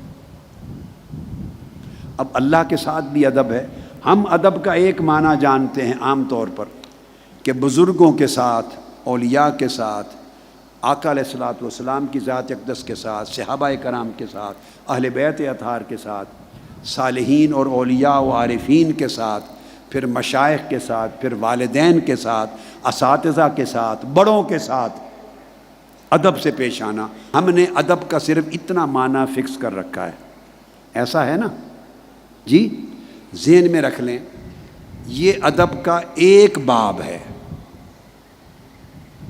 یہ ادب کا، اگر ادب کو آپ 100% یعنی ایک کلیت میں کر لیں تو آدھا حصہ اس ادب میں آتا ہے، اور پورا 50% آدھا حصہ دوسرا ادب ہے. سارے دونوں اس سے ملا کر ادب ہے. یہ آپ میرے پچھلے سال کے خطابات سنیں جو اعتکاف میں دیے تھے، پچھلے 10 راتوں کے اور اس سے پچھلے سال کے، تو میرا خیال ہے حسن ادب پر دیے ہیں پورے 10 راتیں. ہوا ہے کہ نہیں خطاب ہیں؟ حسن ادب پر ہوا ہے اور حسن خلق پر بھی ہوا ہے. 10 راتیں میں نے اس پر خطاب کیا پورا. ہاں اب مجھے یاد آ گیا، آپ وہ کیسٹ سن لیں. اب میرے بیٹے بیٹیاں جو پہلی بار آئے ہیں اور جن کے معمول میں نہیں ہے ان خطابات کو ریگولرلی سننا، وہ پچھلے 2 سالوں کے 3 سالوں کے خطابات آن لائن مل جاتے ہیں پڑھے ہوئے، وہ سارے ترتیب سے سنیں، ایسے جیسے 10 راتیں آپ بھلے ایک مہینے میں ایک سیریز ختم کر لیں، 10 راتوں کی سیریز کو ایک مہینے میں ختم کر لیں، پھر اس کے بعد اگلے مہینے میں دوسرے سال کے ختم کر لیں، تیسرے مہینے میں اس سے پیچھے چلے جائیں تیسرے سال کے. تو اس طرح یہ جو 10 راتوں کے ایک موضوع پر خطابات کا ایک تسلسل ہوتا ہے، سیریز ہوتی ہے، وہ ذخیرہ ہے آپ کے لیے، وہ اس چیز کو سنبھالنے میں مدد دے گا. تو میں نے اس میں یہ سمجھایا ہے.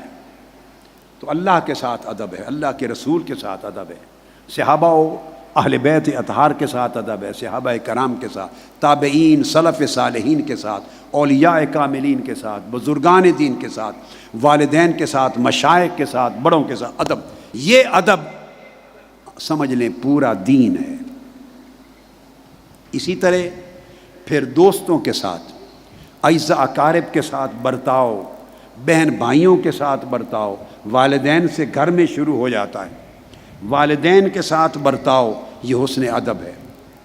جتنے بیٹے بیٹیاں چھوٹی عمر میں ہیں، نوجوان ہیں یا جوان، وہ سن لیں، ان کے ساتھ برتاؤ میں گفتگو کریں تو دھیمی آواز میں کریں، زیادہ تیز ترار ہو کے نہ کریں والدین سے. اسی طرح مشائخ سے، اس طرح بزرگوں سے. تو والدین ان کا احترام کریں، تکلیف ہو ان کی خدمت کریں، تکلیف ہو ان کے پاؤں دبایا کریں، ماں باپ کے پاؤں دبایا کریں، ٹانگیں دبایا کریں، خدمت کریں. جب جانے لگیں اسکول یونیورسٹی جاب پر انہیں سلام کر کے جائیں، اگر کر سکے تو ہاتھ چوم کے جائیں، جاتے ہوئے مصافحہ کریں، ہاتھ چوم لیں، بوسہ دیں، ماں باپ جو اویلیبل ہے ہاتھ چوم کے جائیں. واپس یہ ادب سکھا رہا ہوں آپ کو، واپس آئیں آ کے سیدھا ملیں پھر ہاتھ چوم لیں.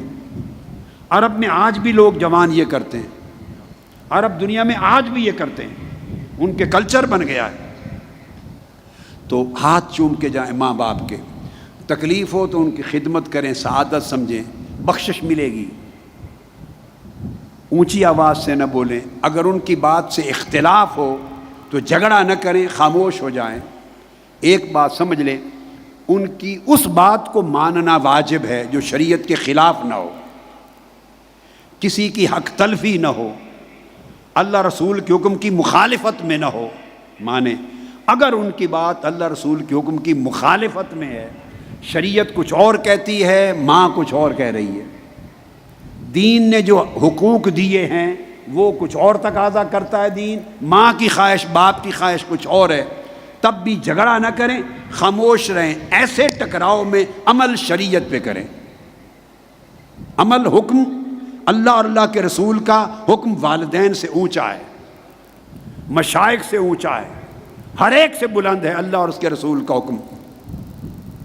بعض اوقات آپ کی شادی ہو جاتی ہے، ماں کی، آپ کی ماں اور آپ کی بیوی کی نہیں بنتی، وہ ساس اور بہو ہیں، آپ بیٹے ہیں، آپ سینڈوچ ہو جاتے ہیں. تو کئی لوگ غلطی کرتے ہیں، تو بیوی کے کہنے پر آ کر ماں سے زیادتی کریں گے یا ماں باپ سے کریں گے، اور بعض کریں گے بچے ماں کی بات مان کر بیوی سے زیادتی کریں گے. دونوں میں کسی ایک سے زیادتی کی بھی اجازت نہیں. ماں کا یہ حق نہیں ہے، یہ حق ماں کا، ماں باپ کا نہیں ہے کہ ان کی وجہ سے آپ وہ حق جو اللہ رسول نے بیوی کو دیا ہے آپ بیوی سے چھین لیں، بیوی سے زیادتی کریں، اس کو محروم کریں، ظلم کریں. یہ ماں باپ کا حق نہیں ہے. اگر آپ یہ بات ان کی نہیں مانیں گے آپ گناہگار نہیں ہوں گے، چونکہ وہ اللہ رسول کے حکم کے خلاف کہہ رہے ہیں. اللہ رسول نے ان کو یہ حق دیا ہے، وہ حق ان کو جانا چاہیے، آپ کے بیوی بچوں کو. تو ماں باپ سے جھگڑا نہیں کرنا، تو میں نہیں کرنی، اونچا نہیں بولنا، خاموش ہو جائیں. آپ کو فہم ہونا چاہیے، سمجھ ہونی چاہیے، انسان ہیں، یہ خطا ہے، یہ ان کا ڈیمانڈ غلط ہے، بس نہ وہ پوری کریں نہ ادھر زیادتی کریں، مگر ان سے ٹکراؤ بھی نہ کریں، بے ادبی نہ کریں. اسی طرح جو حق ماں باپ کا ہے ان کی خدمت کرنا، مال سے خدمت کرنا، روز ان کی خیریت پوچھنا، پیار سے خدمت کرنا، ہر دکھ سکھ میں خیال کرنا، یہ جو حق ماں باپ کا ہے ادب اور احترام کا، بعض اوقات نہیں بنتی تو بیوی تقاضا کرتی ہے، آپ شکایتیں کر کر کے آپ کا ذہن بھرنا چاہتی ہے ماں کے خلاف، باپ کے خلاف، وہ حق بھی نہیں ہے بیوی کا، وہ ماں باپ کا حق ہے۔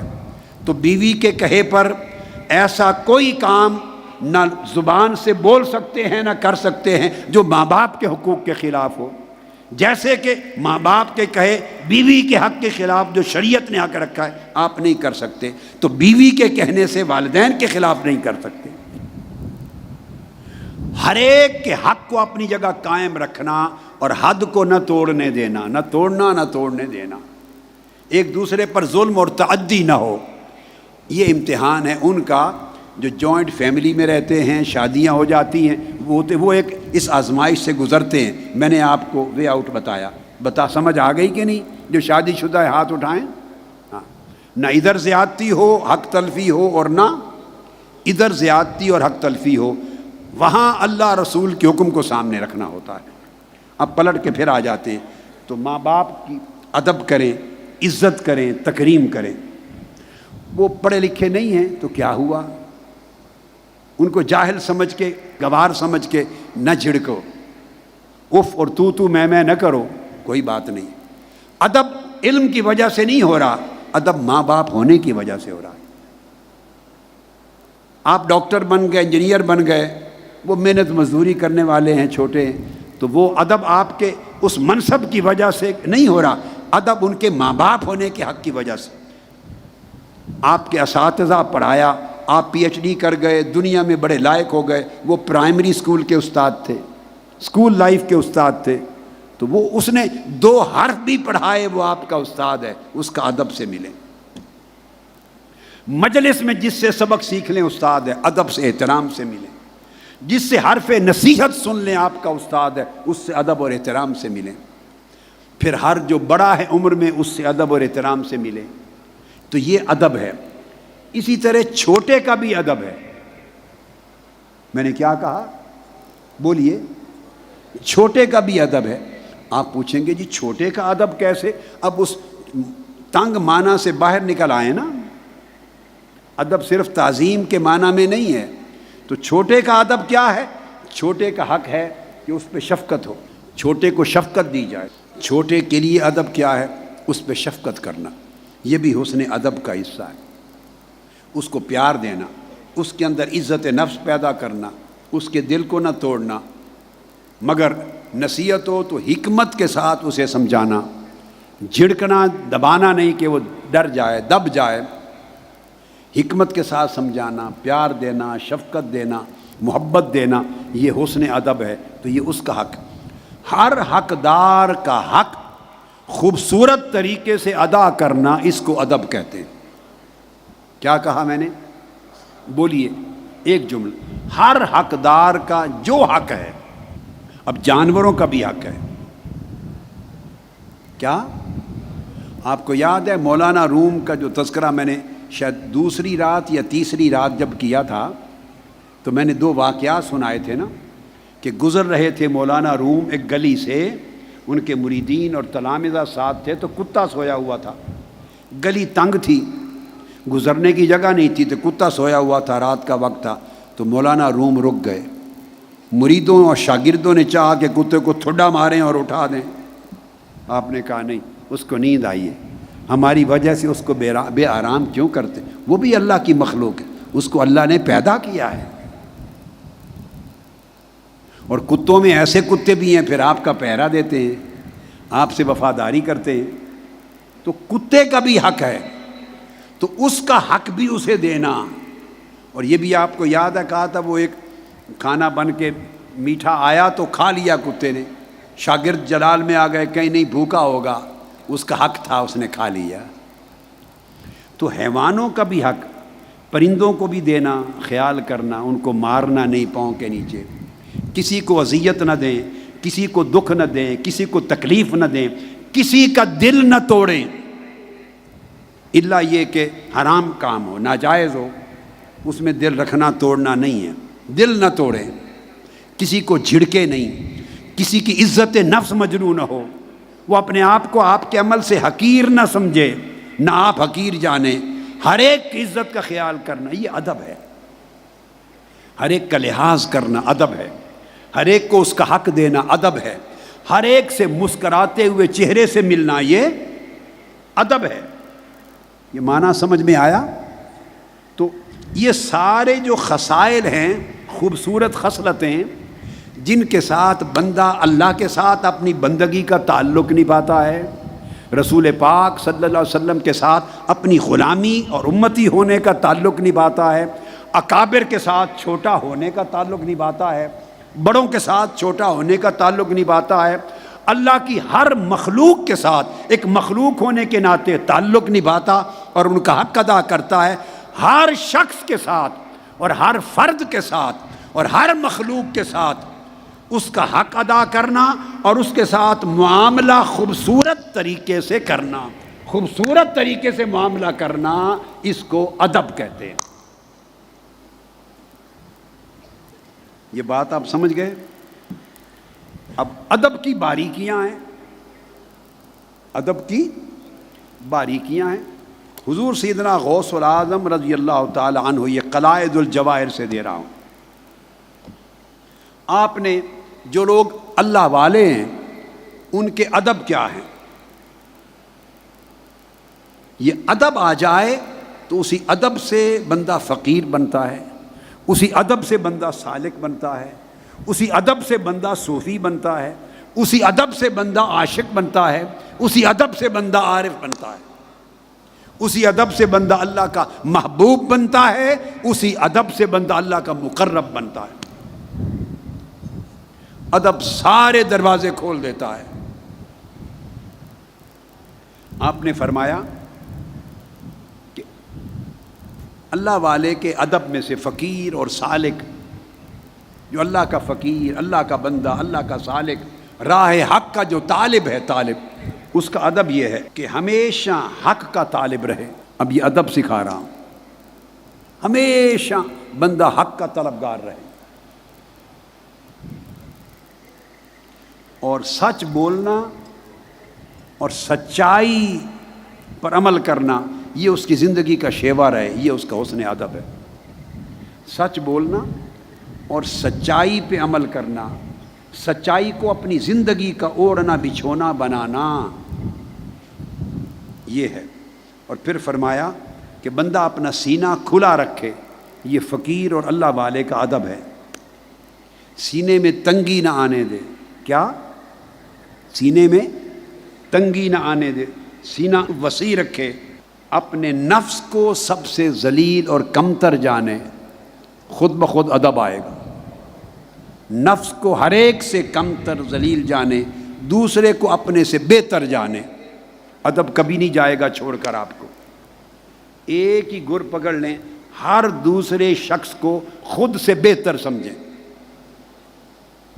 خود کو اس سے کمتر سمجھیں، ادب آپ کا ساتھ نہیں چھوڑے گا۔ اگر معلوم نہ ہو تو دوسرے سے علم طلب کریں، حاصل کریں، دھیان سے سنیں، یہ نہ سوچیں کہ مجھے تو آتا ہے۔ جو سوچتا ہے کہ مجھے تو آتا ہے اس کے پاس ادب کبھی نہیں آتا۔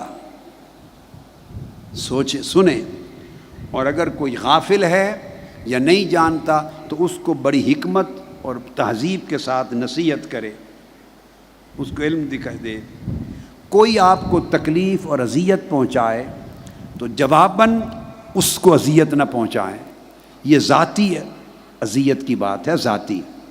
اگر کوئی دین پر حملہ کرے، انسانیت پر حملہ کرے، ظلم کرے تو ظالم کے ہاتھ پکڑنا، ٹکرانا، یہ غیرت انبیاء ہے، یہ ایمان ہے۔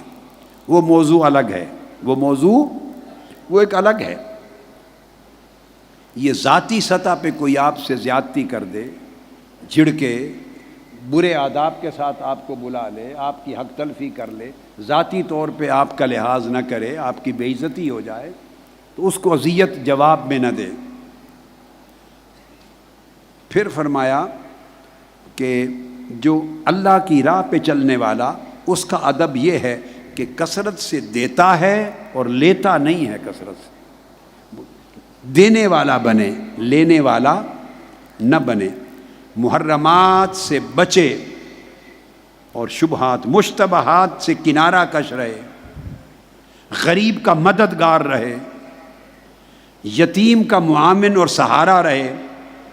اور فرمایا اللہ والے کا ادب زندگی یہ ہے کہ اس کا چہرہ ہر وقت مسکراتا رہے، اس کے چہرے پہ تبسم رہے، چہرے سے خوشی ظاہر کرے، اور دل اللہ کے عشق اور محبت اور ہجر اور فراق کے غم میں غمگین رہے۔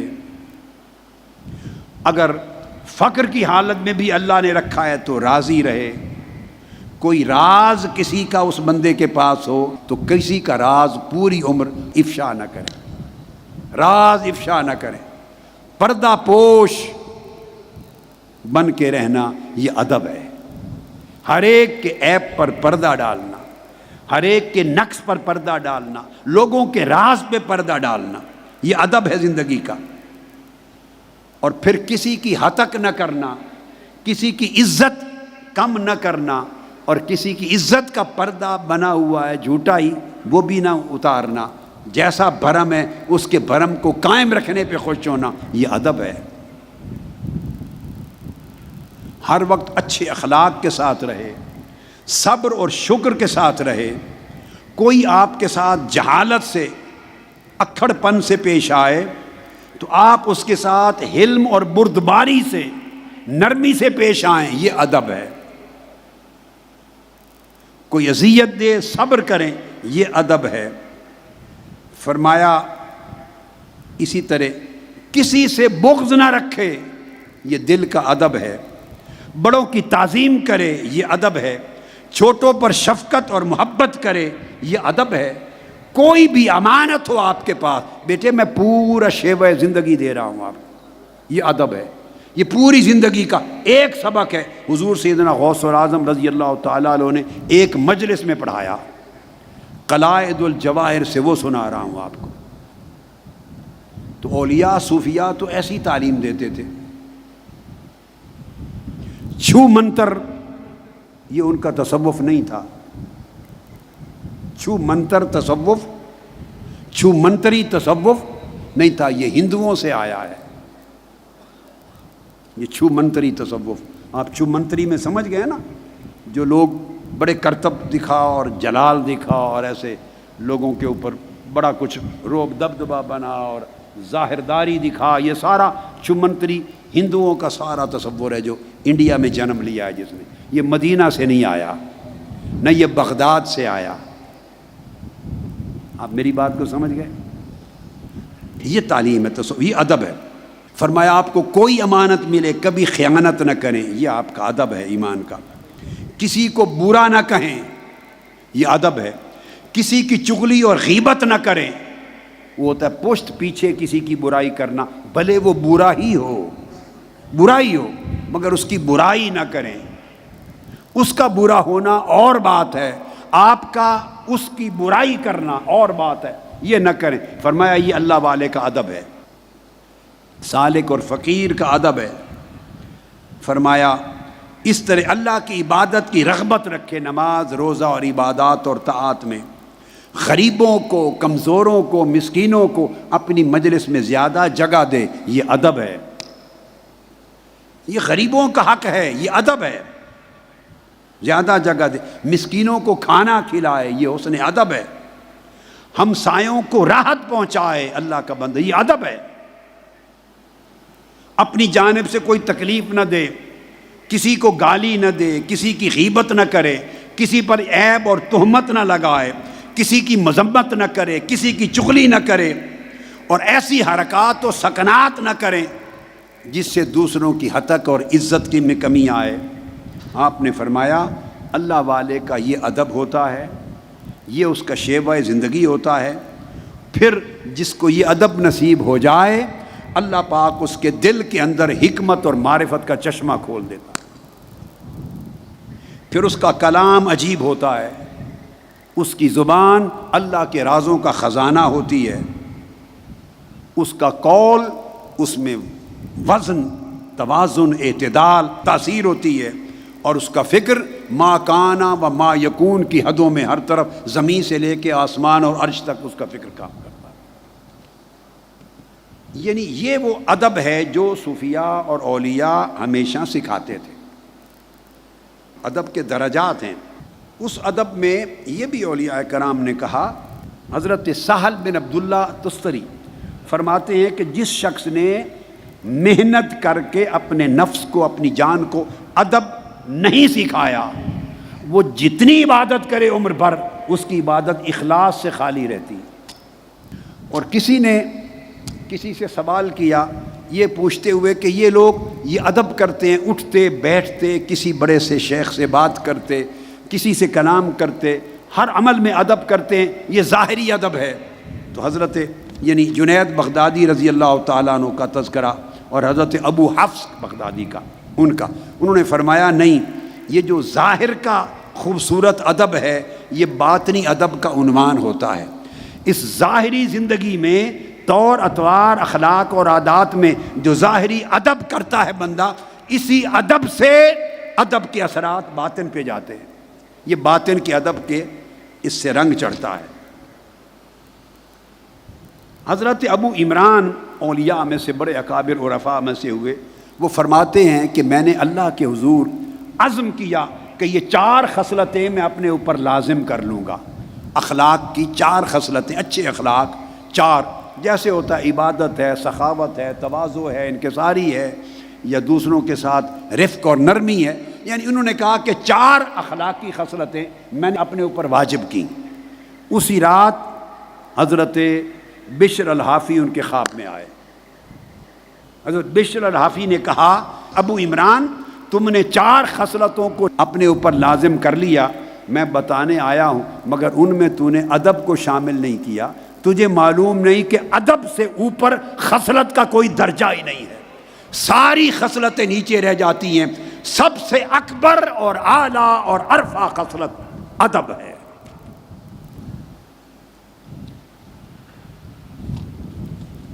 آقا علیہ السلام نے فرمایا، حضرت جابر بن سمرہ رضی اللہ تعالیٰ عنہ روایت کرتے ہیں، آقا علیہ السلام نے فرمایا کہ اگر ایک شخص اپنے بیٹے کو، اولاد کو ادب سکھائے، ہر روز بیٹھ کے تھوڑی دیر اپنی اولاد کو، بیٹے بیٹی کو ادب سکھائے، فرمایا ہر روز اناج میں سے اتنا روزانہ صدقہ کرنے سے زیادہ اجر کا کام یہ ہے روزانہ اولاد کو ادب سکھانا.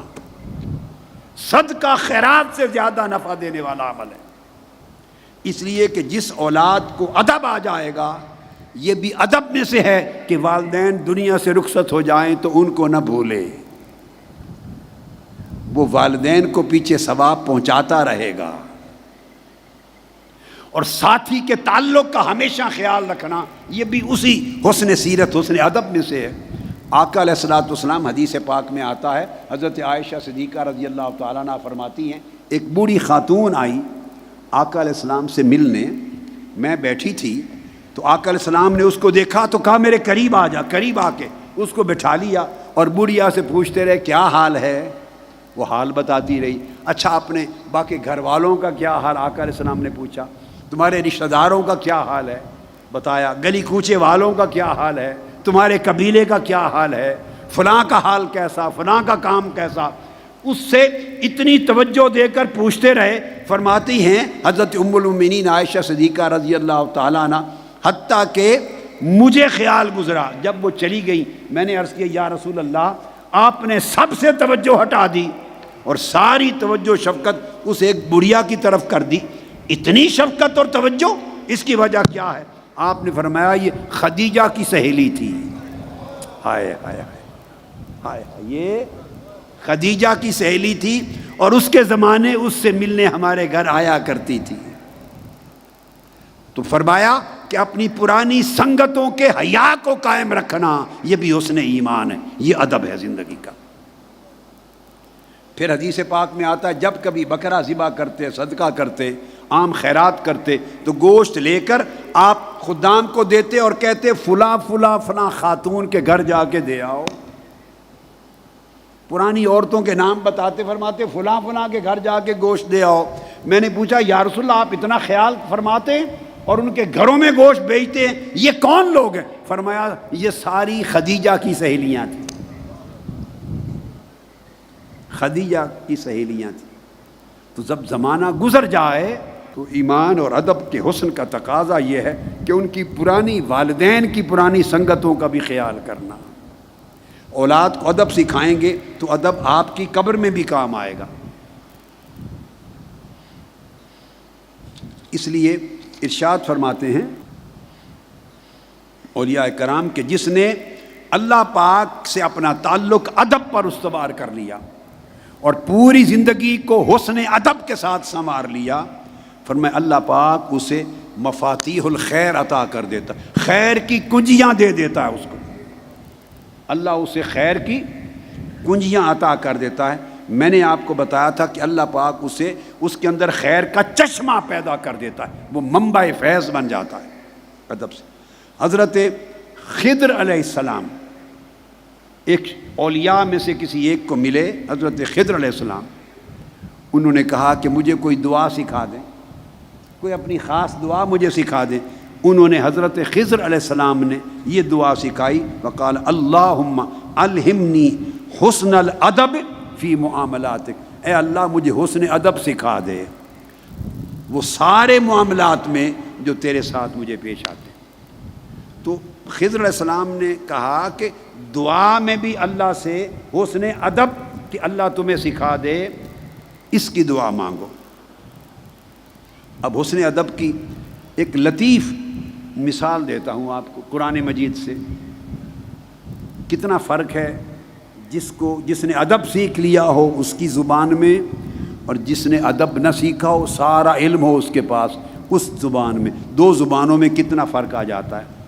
حضرت ابو علی الدقاق رضی اللہ تعالیٰ عنہ اس بات کو بیان فرماتے ہیں کہ سیدنا ایوب علیہ السلام کو جب بہت تکلیف آئی اور اتنی شدت کی تکلیف آئی کہ درد کی وجہ سے جسم کے انگ انگ سے ٹھیسیں اٹھتی تھیں، درد کی لہریں اٹھتی تھیں اور شدت کی درد ہوتی تھی، اس وقت آپ نے عرض کیا مسنی الضر وانت ارحم الراحمین، باری تعالیٰ مجھے تکلیف نے آ کے چھو لیا ہے اور تو بڑا رحم فرمانے والا ہے. یہ آیت کوٹ کر کے آگے حضرت ابو علی الدقاق فرماتے ہیں، اور حضور داتا گنج بخش علی حجویری بھی انہی کے آگے شاگردوں میں سے شاگرد ہیں، یعنی ان کے شاگردوں کے شاگردوں کے شاگرد ہیں. حضور داتا گنج بخش علی حجویری رضی اللہ تعالیٰ عنہ یہ امام ابو القاسم القشیری کے شیوخ میں سے ہیں. وہ فرماتے ہیں کہ جب دیکھیے عرض کیا باری تعالیٰ مجھے تکلیف نے چھو لیا ہے اور تو بڑا رحم فرمانے والا، یہ کہہ کے فرمایا ولم یقل ارحمنی، اور یہ نہیں کہا باری تعالیٰ تو مجھ پہ رحم کر. اس طرح خطاب کر کے اللہ کو عرض نہیں کیا کہ مجھ پہ رحم کر، یہ میری تکلیف دور فرما، میری مرض دور فرما. یہ بھی عرض نہیں کیا تو مجھ پہ رحم کر، ارحمنی نہیں کہا کہ انت ارحم الراحمین، تو بڑا رحم کرنے والا.